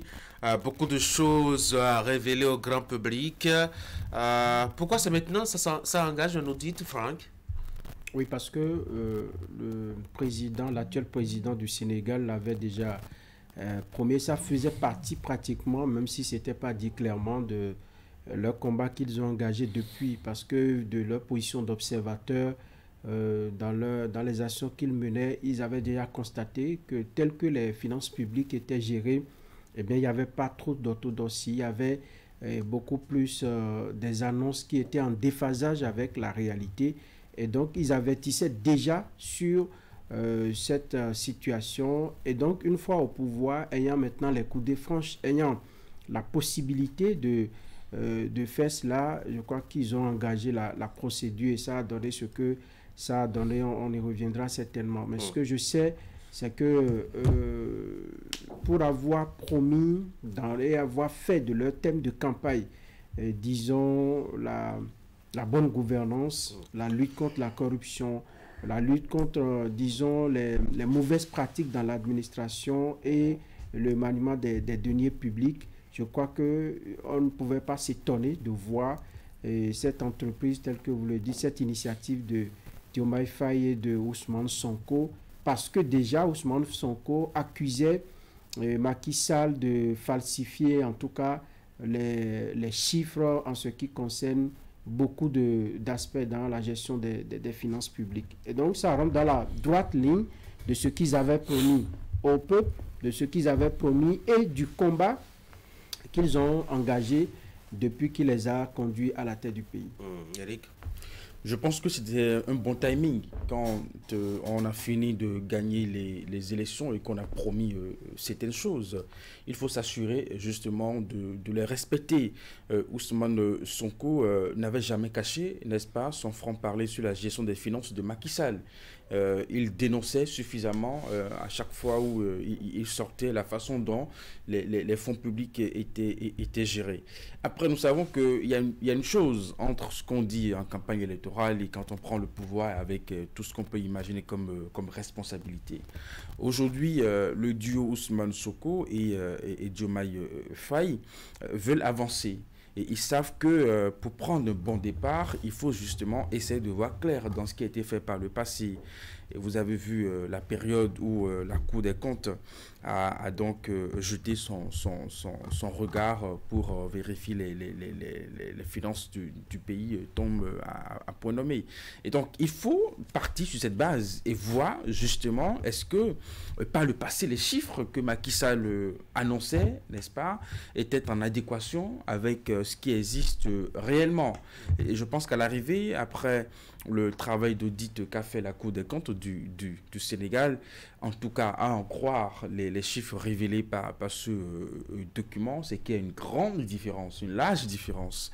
Et c'est là qu'il faut dire que quand on est au pouvoir, vous savez, on a la facilité de faire certaines choses. C'est vite arrivé. Qui pouvait s'imaginer que tout le bilan économique que Macky Sall vantait à la tête de son pays cachait un si grand problème, un si grand déficit. On parle de chiffre de dette qui est largement élevé, plus que ce que lui-même il a déclaré aujourd'hui. En tout cas, peut-être que pour Sonko étant, comment on dit, de l'administration financière par le passé, il a donc son réseau d'information qui mettait à sa disposition un certain nombre de choses. En tout cas, pour le grand public qui est à l'extérieur et qui observe, on a toujours loué le bilan économique de Macky Sall. On est jusqu'à aller à dire que Macky Sall n'a pas laissé un Sénégal dans le bas du bas-fond. Il a laissé un Sénégal économiquement stable. Mais on se rend compte que peut-être que si ce jeu flou n'avait pas été organisé, le Sénégal se porterait encore mieux économiquement. Et donc, c'est un travail qui est fait. Au plan politique, ça aide le duo Sonko-Macky Sall à tenir vraiment, et Macky Sall et toute son équipe, juste parce que quand on a des éléments si accablants d'une gouvernance, c'est que les poursuites ne sont pas loin, en tout cas, logiquement. Oui, avant de venir à l'utilisation politique possible des résultats de cet audit, il faut déjà s'intéresser, vous l'avez dit, au moment où cela intervient, vous dites que c'est le moment idéal, ça fait à peu près 1 an qu'ils sont là. Est-ce que ce n'est pas, en tout cas, quand on regarde un peu le contenu du document, est-ce que ce n'est pas une enquête, une audit à charge carrément, parce que vraiment, ce qu'on a, c'est vraiment accablant. C'est accablant. Il faut une contre-expertise aussi, et je crois que les autres aussi y ont droit. Ben, c'est la même Cour des comptes à laquelle on a fait confiance. C'était là depuis, c'est une institution républicaine. Et si nous n'avons pas confiance en nos institutions, il vaut mieux les dissoudre. Je crois que... Mais on connaît comment nos institutions fonctionnent aussi. Hein? Oui, c'est vrai, mais je crois que pour le cas de l'audit commandité par Diomaye Faye, il a dit que ce n'était pas pour s'enorgueillir ou pour faire une chasse aux sorciers outre mesure, mais pour lui, c'était de présenter aux Sénégalais la situation dans laquelle ils ont hérité du pays, ils ont hérité d'une gouvernance qu'ils ont toujours décriée. Donc, présenter à la population ce qui est et maintenant les défis qui se posent à eux. Je l'ai suivi sur une chaîne internationale et ils disent, à partir de cela, ils sauront désormais comment orienter les actions. Parce que c'est un risque qu'eux-mêmes ils prenaient. Déjà, il y a le FMI qui a suspendu, disons ça, en griffe sa collaboration avec le Sénégal, l'histoire de voir clair dans ce qu'ils ont engagé comme procédure, comme audit. Et donc, en le faisant, eux-mêmes, ils prennent des risques. Le risque, c'est quoi? C'est que les partenaires internationaux qui appuient le Sénégal dans divers secteurs peuvent se retirer pour se dire, mais dans ce pays-là, les deniers publics ne sont pas bien gérés. Mais ils doivent maintenant donner Je serais surpris que les partenaires découvrent maintenant seulement, quand on sait qu'ils ont tous les moyens de renseignement possibles dans les pays africains. Oui, c'est vrai, mais pour quelqu'un qui est au pouvoir, Dieu seul sait comment ça se passe dans les coulisses, mais quelqu'un qui est au pouvoir, qui annonçait des chiffres erronés régulièrement sur la dette, le déficit budgétaire, et donc qui se vantait de bien diriger le pays. Il ne revenait pas à un organisme international de venir peut-être foutre son nez dedans pour dire attention, et ceci et cela. Et ils s'en tenaient peut-être aux chiffres qui leur sont annoncés, qui étaient publiés par l'ancien régime. Et donc, pour le cas Sonko et Diomaye Faye, je pense que c'est pour également faire un travail psychologique sur les Sénégalais. Parce qu'il ne faut pas attendre d'eux des miracles. Parce que ce qu'on a laissé pour poursuivre la gouvernance n'est pas aussi reluisant. Il va falloir faire de petits pas pour régler les problèmes. Eux-mêmes, je crois qu'en le faisant, ils ont déjà découvert un peu les réalités du pouvoir. Ce n'est pas le fait de critiquer dans les rues, de monter, d'haranguer la foule. Ce n'est pas cela diriger un pays. Et donc, face à la réalité, ils devraient se couvrir un peu parce qu'ils ne sauraient avoir d'excuses pour eux lorsque, à la fin de leur mandat, ils n'auraient pas fait ce qu'ils ont promis aux populations. Mais entre ce qu'ils ont promis, la réalité, les ressources disponibles et l'état de santé des deniers publics, de l'état de santé financière du pays, de l'économie, il vaut mieux dresser la réalité pour leur dire voilà où nous en sommes et voilà ce que nous entendons faire. Et je crois que si ils doivent, selon le discours de Diomaye Faye, on n'aura pas peut-être des poursuites et tout ça, ça va être un travail au goût d'inachevé pour moi, parce que si vous engagez un audit, c'est pour demander des comptes. Si on ne demande pas des comptes, je pense que ça peut se poursuivre dans l'avenir. Généralement, on fait ces audits pour rien. On se rappelle 2007 au Bénin. Boni Yayi aussi avait engagé un vaste audit aussi comme ça au Bénin. Résultat, silence radio. Ça peut ne pas être le cas du Sénégal. On parle de 2012 à 2024. C'est quand même une dizaine d'années. Et cela révèle aussi un autre malaise au niveau du fonctionnement des institutions. Parce qu'on se pose aujourd'hui la question, mais la Cour des comptes était où justement à cette époque, vu que c'est une institution indépendante, c'est-à-dire que je fais mon travail, je n'ai pas à calculer le chef d'État qui est en place. Dès lors que je constate que dans la gestion des finances, il y a des anomalies, je dénonce, je le dis publiquement, voyez-vous. C'est pour ça que les personnes qui travaillent au niveau de la Cour des comptes ont été installées de façon indépendante. Et donc, on se pose la question de savoir, mais pourquoi une institution qui doit faire un travail indépendant attend un changement de régime, attend que les nouveaux chefs aujourd'hui commanditent un audit pour qu'on nous révèle tout ceci. Et je pense qu'à ce niveau, est-ce qu'aujourd'hui, dans nos démocraties, les institutions fonctionnent au gré de ceux qui sont au pouvoir? Quand ces personnes ne sont plus là, on a la possibilité soit de montrer qu'on travaille bien, peut-être on a la possibilité de mettre à disposition de ceux qui sont nouvellement installés un certain nombre d'éléments pour accabler ceux qui sont partis. Quand c'est fait de cette façon, on peut aussi avoir des doutes sur le rôle que jouent véritablement nos institutions en fonction de ceux qui viennent au pouvoir. Et ça, c'est dangereux, n'est-ce pas, pour notre démocratie. Aujourd'hui, c'est Macky Sall, avec l'arrivée de Diomaye Faye et d'Ousmane Sonko. Demain, eux ne seront plus là. Peut-être que quelques années après aussi, on va se retrouver, n'est-ce pas, à dire la même chose. Et ça va pas, ça n'est pas bien. On le constate, vous l'avez évoqué, pour le cas de Yahi, pour ce qui est du Bénin, on l'a fait. Vous savez, quand, je me rappelle plus exactement quel régime, c'est pas en 2016 où on nous a fait le point de ce qu'on a laissé dans la caisse. Enfin, est-ce que c'est pas un audit, mais on se rendait bien compte que ce qu'on a laissé dans la caisse n'était pas suffisamment important pour permettre au nouveau régime. Je crois que tous les régimes ont toujours ce langage. Boni Yahi aussi, en prenant le pouvoir, je crois en 2006, disait qu'il y avait à peu près 300 millions à peu près dans les caisses de l'État. À l'arrivée du régime Talon aussi, on a laissé dans la caisse. Un truc comme ça aussi. C'est toujours le propre des régimes à leur début. C'est pourquoi justement l'audit au Sénégal me laisse un peu, en tout cas, dubitatif quant à sa réelle objectivité et surtout son objectif, son importance aujourd'hui. En quoi est-ce que c'est pertinent aujourd'hui pour la gouvernance Diomaye Faye d'engager justement ces audits-là? Alors, qu'on le veuille ou non, il y a des questions de bonne gouvernance qui voudraient quand même qu'on informe les citoyens sur la façon dont les fonds sont gérés. Et quand vous voyez les différentes lignes, n'est-ce pas, mises en relief dans ce rapport, on parle par exemple de la dette.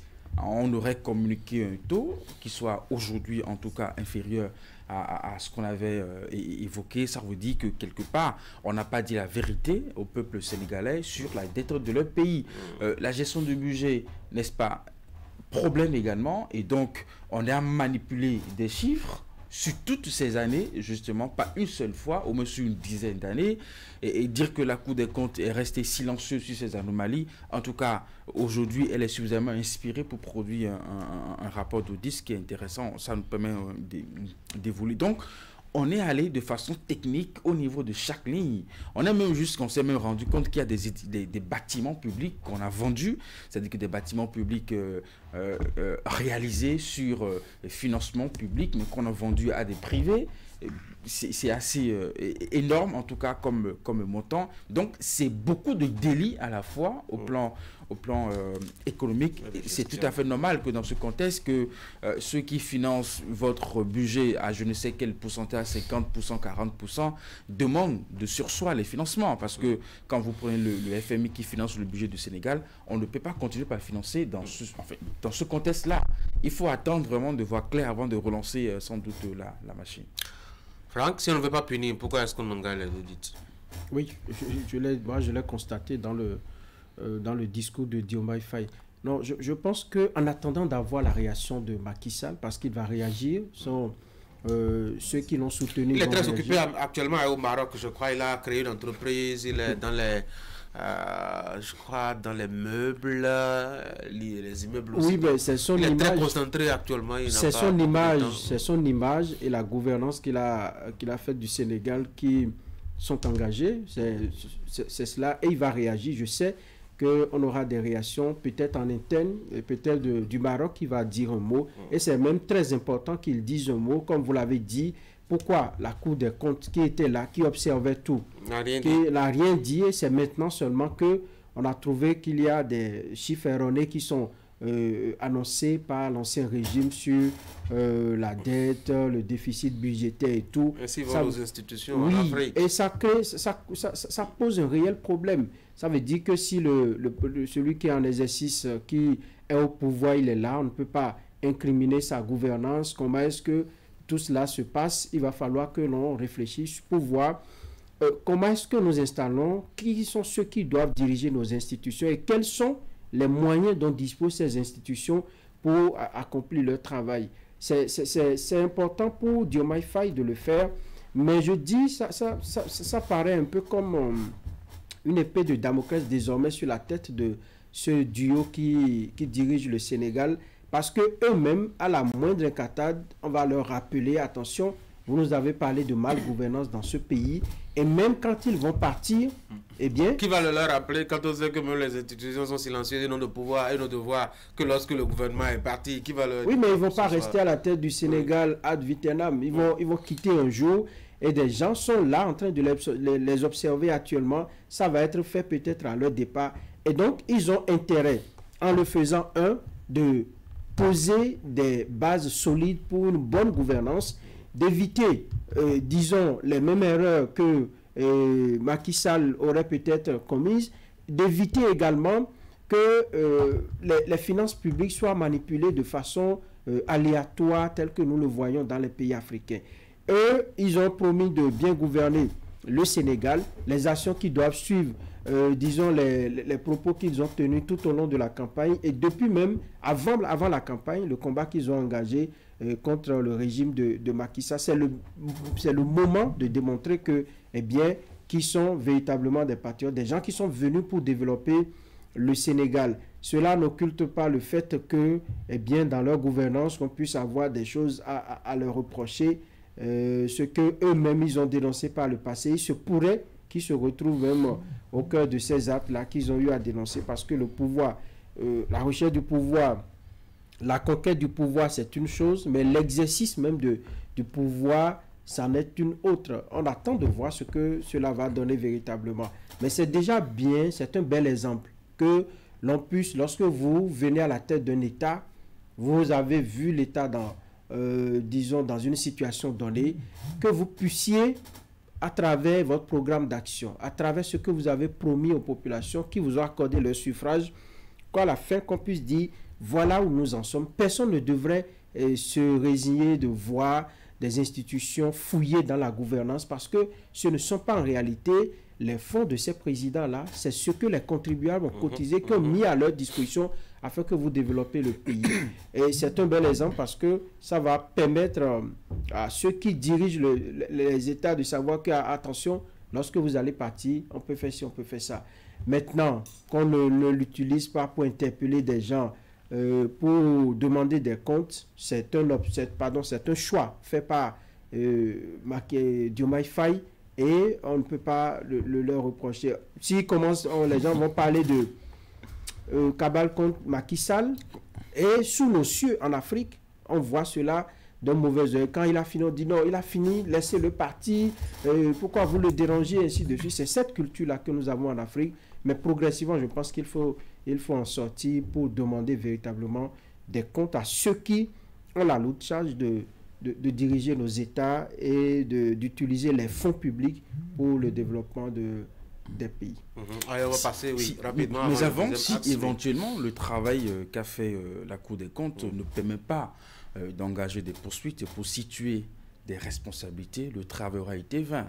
Et cela a été, comme on dit, en tout cas pour Diomaye Faye. Vous voulez maintenant qu'on appelle Macky Sall devant... Non, ce n'est pas ça. Nous sommes dans une démocratie. Il y a la question de la responsabilité quand on vous confie justement des postes. C'est assez important.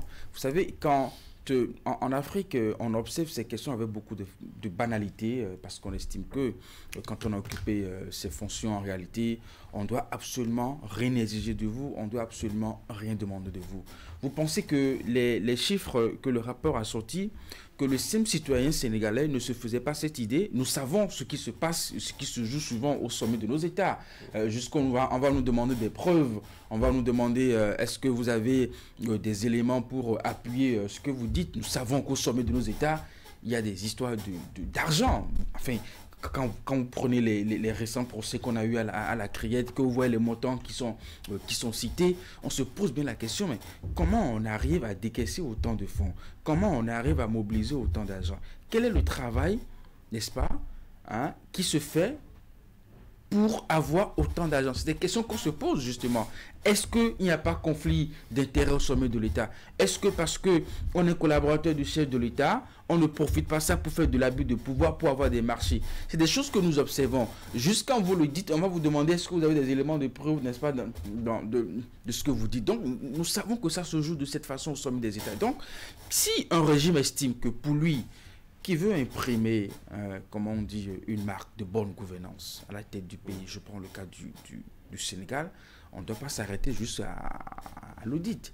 Parce que ce que l'audit a révélé, si on engage des poursuites, on permet alors aux mises en cause d'apporter des éléments de preuve contraires à ce que l'audit a révélé. Il n'y a que de cette façon que Macky Sall peut soigner son image. Il n'y a que de cette façon que celui qui a été le ministre de l'économie et des finances dans la période indiquée peut venir soigner son image. Il n'y a que de cette façon que toutes les personnes impliquées, parce que je doute fort que ce soit Macky Sall seul, quand même, qui a eu l'intelligence, n'est-ce pas? Responsable. C'est lui l'ordonnateur. C'est lui l'ordonnateur. Oui, donc, mais tout compte fait, il a des collaborateurs au niveau de chaque poste avec qui il a travaillé.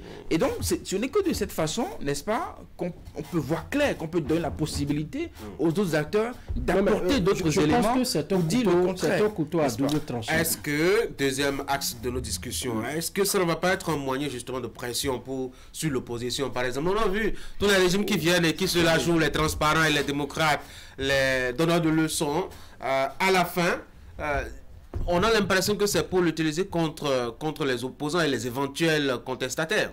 Nous sommes en politique. Et comme je le disais avant de répondre à votre question, c'est un couteau à double tranchant. Soit aujourd'hui, Diomaye Faye utilise cela pour son compte, pour montrer aux Sénégalais que bon, nous allons faire mieux par rapport à ce qui a été fait et laisse le dossier comme ça. Soit il engage des procédures pour gagner un peu d'impopularité.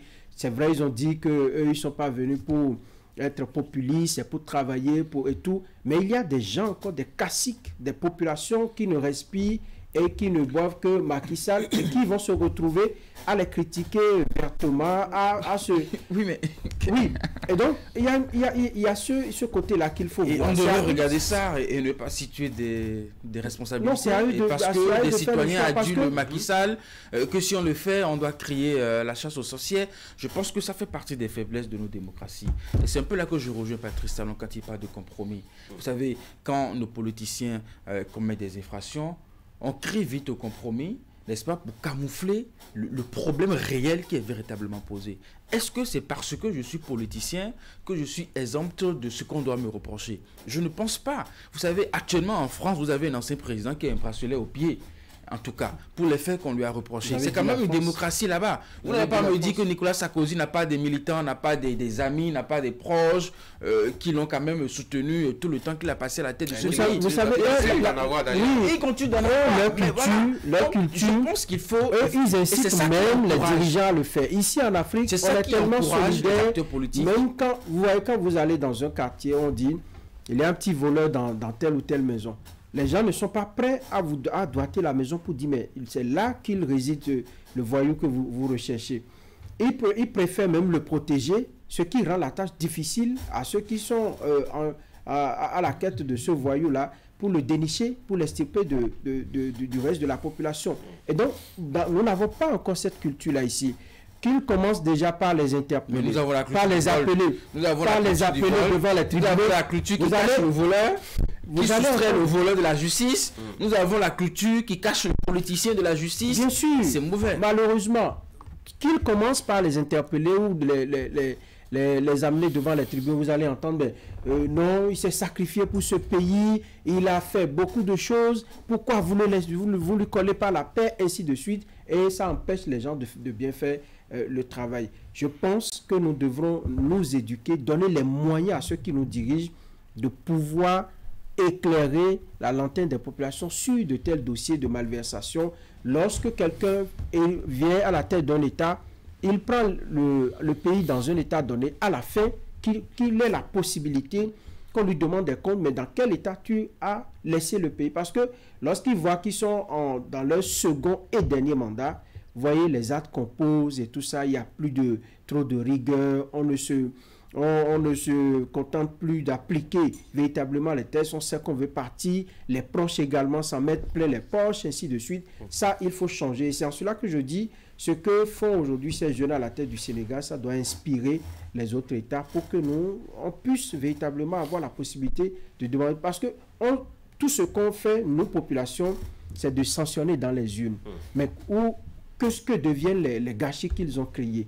Qu'est-ce que les malversations qu'ils ont eu à cautionner, qu'est-ce que tout cela devient? Il va falloir que les juridictions s'en occupent véritablement et que on ait la possibilité de leur dire attention, ce que vous avez fait, vous devez rendre gorge et qu'on les amène. Qu'est-ce que la juridiction peut faire aujourd'hui sans qu'on parle de pression ou de chasse aux sorcières, quand on sait que ces mêmes juridictions n'ont pas changé de membres et qu'ils ont été là pendant que Macky Sall gérait d'une manière ou d'une autre. En tout cas, c'est une façon de tenir par la taille, je dois dire, l'opposition et de l'orienter dans une certaine mesure. Et on sait que dans ce sens-là, déjà, il y a beaucoup de voix qui s'élèvent à Dakar pour dénoncer justement une sorte de dictature qui s'installe progressivement. Bon, je pense qu'il faut faire la différence entre ce que dit l'Audi de façon technique et les discours politiques. Ne demandez pas à un partisan de Macky Sall de venir à la place publique et de dire que oui, c'est un travail qui a été fait, et bien voilà, et que les responsabilités doivent être situées. Et donc, quand on est partisan de quelqu'un ou d'un régime, on porte toujours ce genre de discours. Et c'est dans leur intérêt, justement, de prêcher l'évangile de la chasse aux sorcières pour que les militants ou les sympathisants de Macky Sall se disent, écoutez, on est en train d'enquiquiner notre ancien président pour peut-être se faire une place au soleil. Et c'est en cela que la justice doit se démarquer, n'est-ce pas, de ce genre de discours et faire son travail, aller jusqu'au bout, sans torpiller les procédures, sans porter atteinte aux règles, en faisant en sorte que le droit soit dit, si tant est qu'on veut véritablement engager des poursuites, et permettre donc à ses concitoyens de se faire véritablement une idée. Mais après, nous parlons d'un État, nous ne parlons pas d'une entreprise privée. Il est question de l'argent de chaque citoyen. Il est question de biens de chaque citoyen. Même si le discours de la chasse aux sorcières devrait l'emporter sur le travail de la justice devra faire son travail au nom de l'État qui doit rester État. Pour que justement cette facilité que nous avons de la fonction politique, n'est-ce pas, ne soit pas contaminée, et que cela ne soit pas de plus en plus perçu de cette façon. Quand on nomme des gens à des postes ou quand ils sont élus, on se dit oui, on a l'aptitude, on a la possibilité de faire ce qu'on veut. Et c'est hyper grave. Nous sommes dans une démocratie bien que d'autres pays. Nous avons des gens qui ont occupé des mêmes postes ailleurs à qui on n'a même pas trouvé un seul élément à leur reprocher. Ils n'ont pas de tête. Il faut que nous soyons aussi à ce niveau de bonne gouvernance. Et c'est le problème que nous avons. Plutôt que de mettre à profit ces fonds que nous dilapidons. La dernière fois, on a évoqué la place que l'Afrique occupe sur la question de l'intelligence artificielle. Les réponses qu'on avait, c'était que l'Afrique n'avait pas les moyens justement de s'offrir ce luxe. Mais pourtant, regardez les montants qu'on nous donne dans cet audit, des milliards sur milliards. On se pose la question, mais qu'est-ce qu'on fait avec ça? Nous savons combien nos présidents sont riches à l'extérieur, avec des biens immobiliers, on vous dit, dans le 14e arrondissement de Paris, c'est pour tel ancien président de la gauche jusqu'à la droite. Mais pourtant, nous sommes à la recherche de financement sur le continent pour développer le continent. Et donc, c'est hyper grave qu'on ait cette perception de pouvoir parce qu'on est en Afrique. Non, je ne pense pas. Il faut véritablement changer cela pour que la fonction politique, pour un acteur politique, on a même peur d'accéder à cette fonction où on se dit, après, on va me demander des comptes et je dois être en mesure de justifier. C'est très facile. Et c'est ce qui fait qu'aujourd'hui, pour les juges, quand vous leur demandez, mais qu'est-ce que tu as envie de faire? Qu'est-ce que tu as envie de faire? C'est pas un idéalisme, c'est une politique. On peut savoir qu'il y a des risques que ça fait. C'est une question de bonne éducation. C'est même pas une affaire d'idéal. C'est-à-dire que quand vous confiez quelque chose, la chose la plus normale, la plus simple, la plus banale, c'est de venir montrer comment est-ce qu'on a géré ce qu'on vous a confié. Je ne crois pas que c'est un idéal. C'est même la normalité des choses. C'est la normalité. Oui. Moi, je parle de la réalité. Oui. La normalité, mais à côté, la réalité. Mais les populations elles-mêmes ne veulent pas qu'on le fasse de cette façon. Comment ça? Non, c'est quoi le... Alors, quand nous pouvons expliquer, c'est quoi le problème? Quand nous prenons le cas c'est quoi le problème de la population? On va le laisser finir. Vous voyez? Comment les populations ne veulent pas? C'est très bien ce qui a été fait. Oui. Mais nous parlons de la suite à donner au rapport, n'est-ce pas? Oui. Cette suite-là, pour moi, lorsqu'ils vont s'asseoir sur la table pour dire, mais qu'est-ce qu'il faut faire? Il y a d'un côté l'aspect politique qu'il ne faut pas occulter et l'aspect technique. L'aspect technique, c'est de les appeler pour dire, écoutez, vous confiez le dossier à la justice, qu'on les appelle Macky Sall, le ministre des Finances et tout ça, pour dire, mais venez vous expliquer sur ce que nous avons découvert.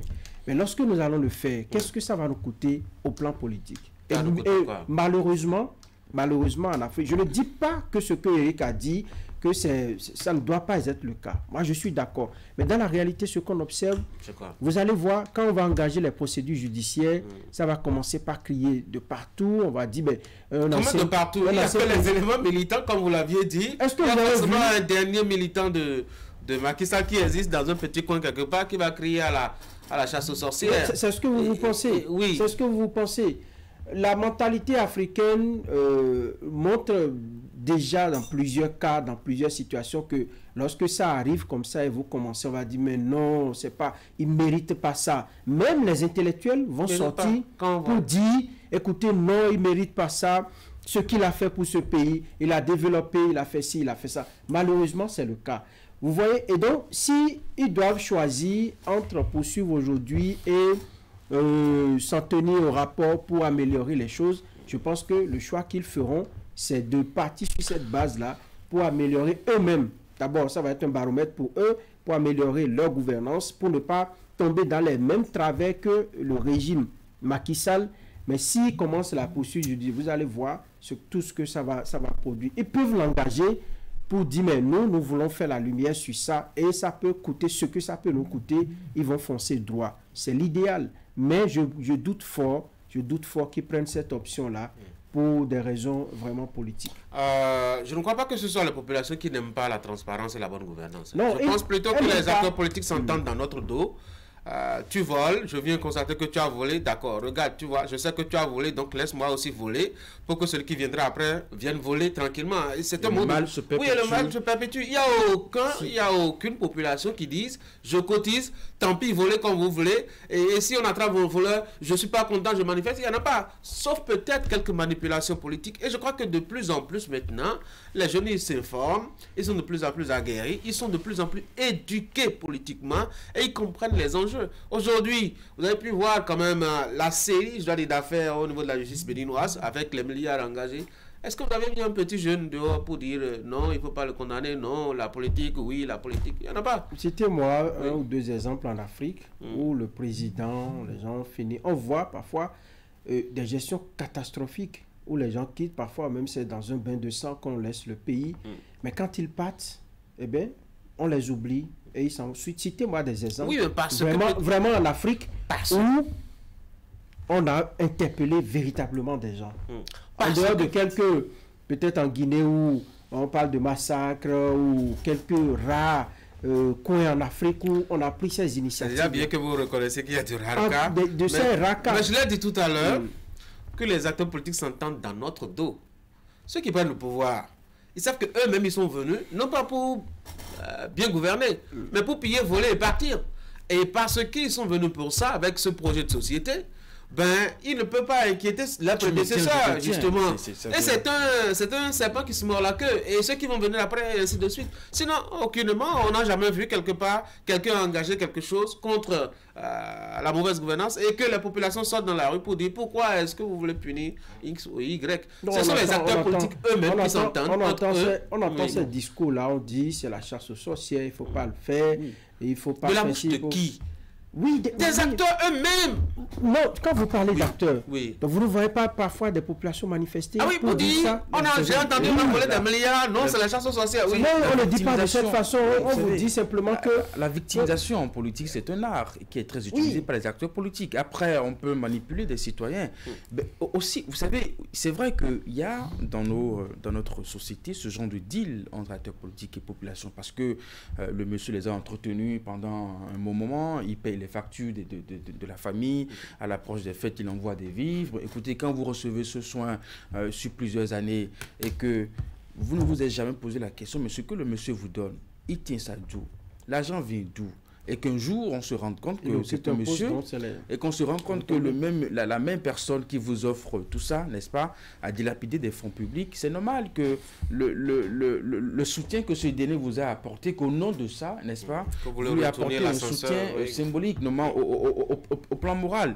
On sait, mais l'État ne doit pas s'arrêter à ce niveau. L'État ne doit pas juger en fonction de la sympathie que des citoyens ont éprouvé pour un acteur politique. On se concentre sur les faits. Et justement pour envoyer un message de ce que on ne vient pas en politique, ou on accède par des postes politiques, n'est-ce pas, pour mettre la main dans l'argent du contribuable. Comment on dit, c'est mauvais pour la bonne gouvernance. C'est vrai que ce n'est pas trop notre culture de rendre compte. Hein, ce n'est pas notre culture de dire à nos citoyens ce qu'on a fait avec les ressources publiques. Mais il nous faut y arriver quand même un jour. Cela peut nous amener à davantage mobiliser des ressources pour développer nos pays, pour développer nos États. On ne peut pas continuer par être un continent riche et à la fois en même temps un continent pauvre, pendant que nous savons que l'argent circule véritablement et à foison. Par contre, je pense que sur la question de savoir est-ce que c'est un moyen de pression sur l'opposition, bien sûr que c'est un moyen de pression. Et déjà, nous voyons que les députés de Macky Sall qui sont au Parlement ont déjà commencé par lancer des cris de détresse de ce qu'on est en train de mettre la pression sur le président, sur le leader. Et ça va continuer comme ça. Eux, ils sont en politique à l'Assemblée nationale. Il n'y a que ce discours, n'est-ce pas, qui peuvent tenir face à ce que le duo Diomaye Faye et Sonko ont contre eux, comme des éléments à charge, n'est-ce pas, sur leur gouvernance, parce que cela ne soigne pas du tout l'image de leur leader. L'image de Macky Sall, qui a été quand même préservé comme un président qui a relevé le pays économiquement, qui a cédé un pays économiquement stable. Aujourd'hui, cette image est tombée, ce mythe est tombé, parce qu'on se pose la question, mais est-ce que c'est le même Macky Sall que nous connaissons, n'est-ce pas, qui est empêtré dans ce genre de dossier? C'est assez surréaliste et on se pose des questions. Et je pense que si lui-même, un bon démocrate, il veut véritablement revenir sur la scène nationale et internationale avec ce dossier, c'est même de demander à Sonko et à Diomaye Faye d'ouvrir un procès, et lui-même il viendra. Oui, parce que il faut quand même permettre, n'est-ce pas, à l'équipe de Macky Sall de dire, d'apporter des contre vérité. Je ne sais pas pourquoi. Je ne sais pas pourquoi Franck Ri. Oui, si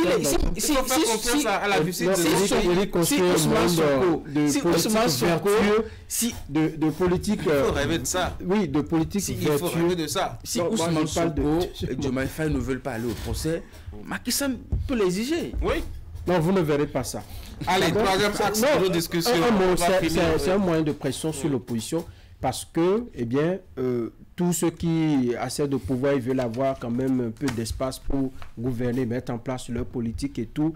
Et si l'opposition est davantage fragilisée, c'est bien pour Diomaye Faye et Sonko qui vont davantage travailler pour avoir une certaine stabilité au plan politique.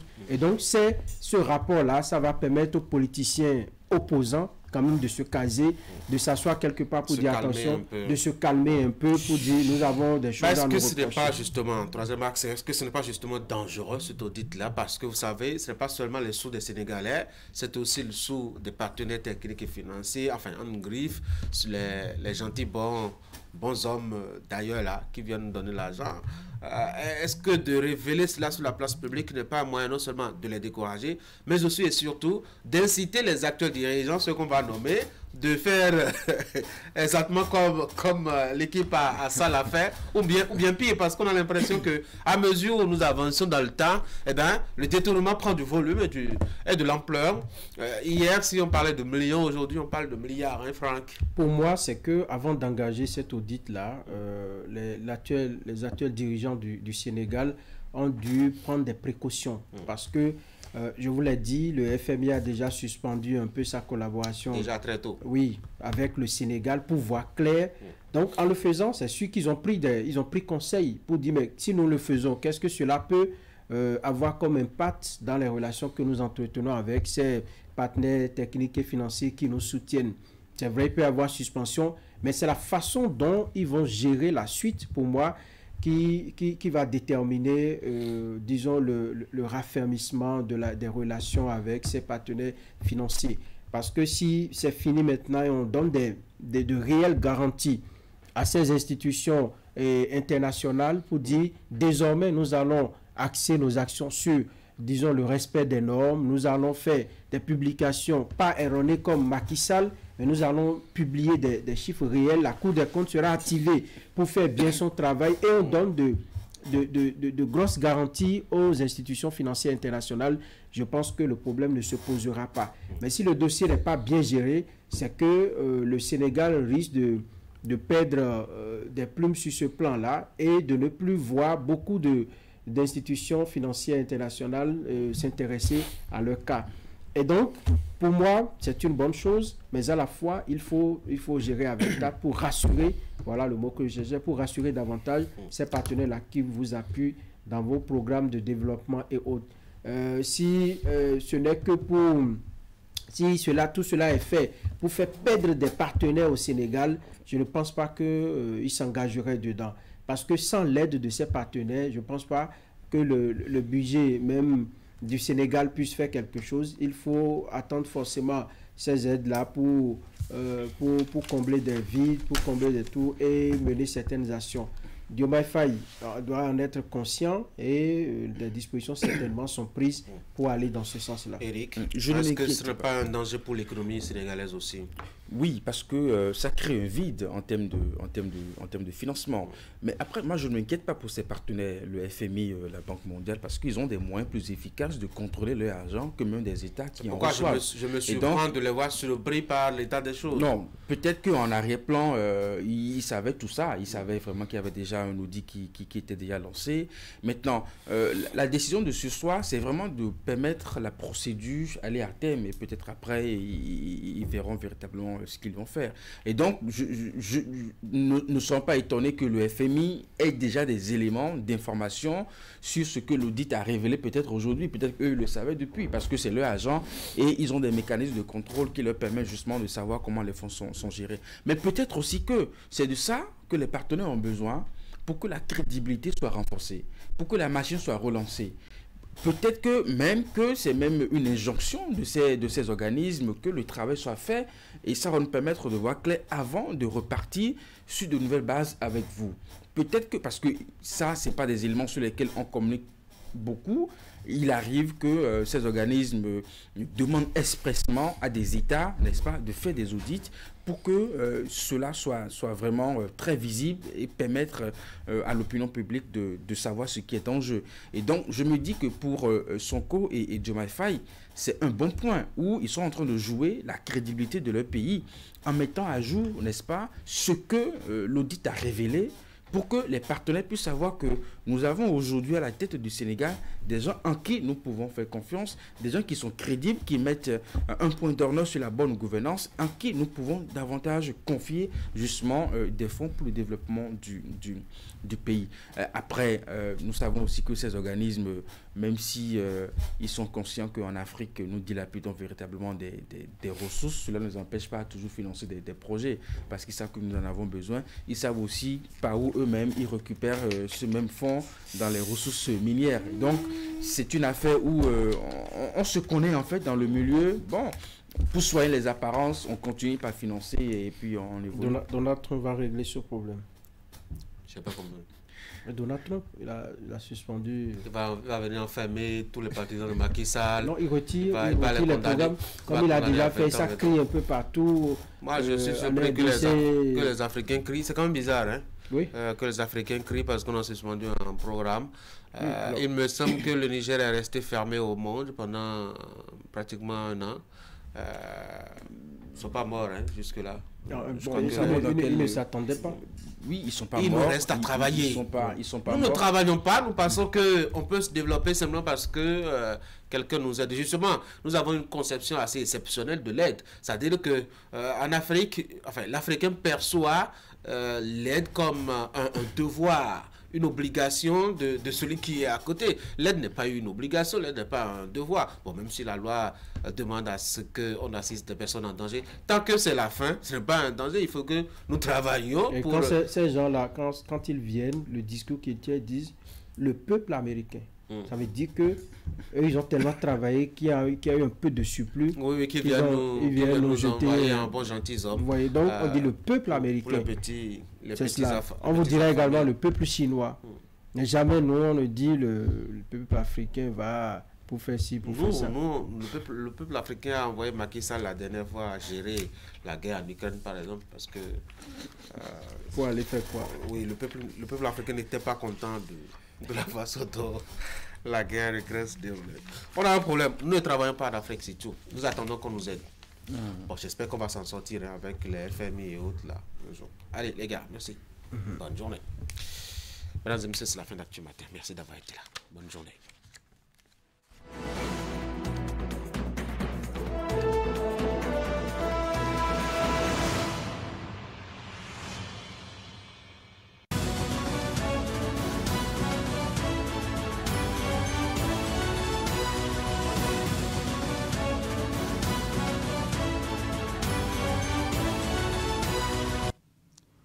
Le nord du Bénin à nouveau attaqué. Bonjour à toutes et à tous.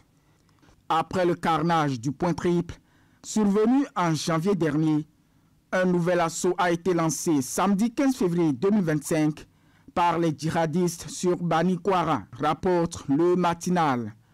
L'attaque a été cette fois-ci rondement maîtrisée par les forces de défense et de sécurité qui ont réussi à neutraliser 17 assaillants. Cependant, le quotidien déplore la mort de 6 soldats béninois.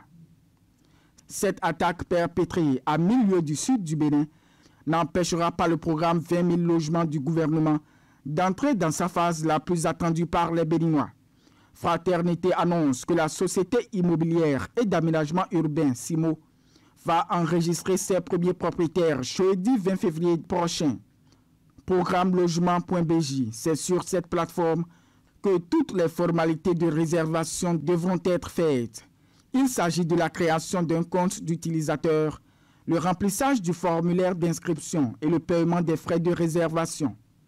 Au nombre des pièces à fournir figure entre autres une copie de la carte d'identité ou du passeport, un certificat de nationalité, une copie de l'identifiant fiscal unique, un justificatif de domicile et une attestation de travail.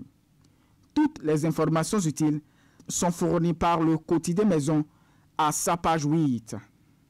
Dans le même registre des infrastructures, le matinal révèle que le deuxième pont de Womé est d'ores et déjà ouvert à la circulation.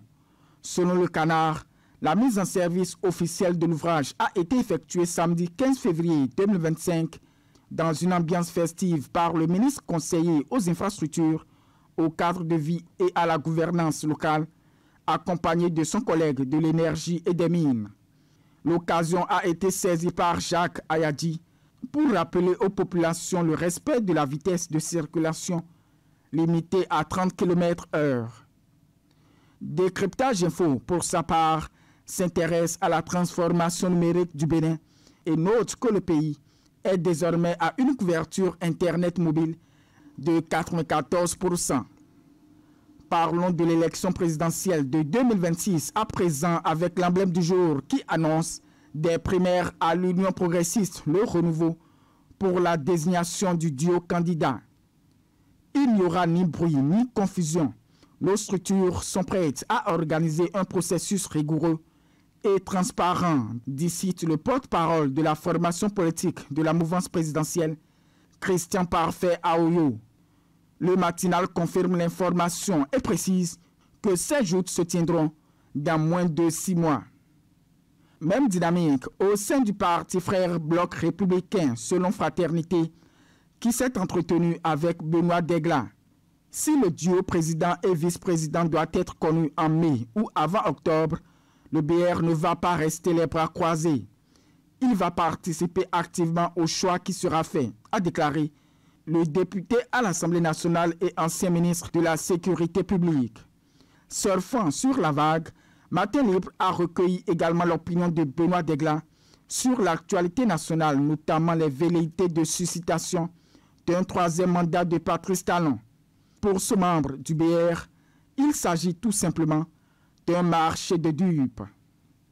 Un cas particulièrement osé de cambriolage pour boucler la boucle. Selon un rapport fait par l'emblème du jour, des individus non identifiés ont réussi à pénétrer dans l'enceinte du commissariat de Ouegbo, dans la commune de Tofo, d'où ils ont emporté 2 motos appartenant aux policiers en service. Fin de la revue de presse de ce mardi 18 février 2025.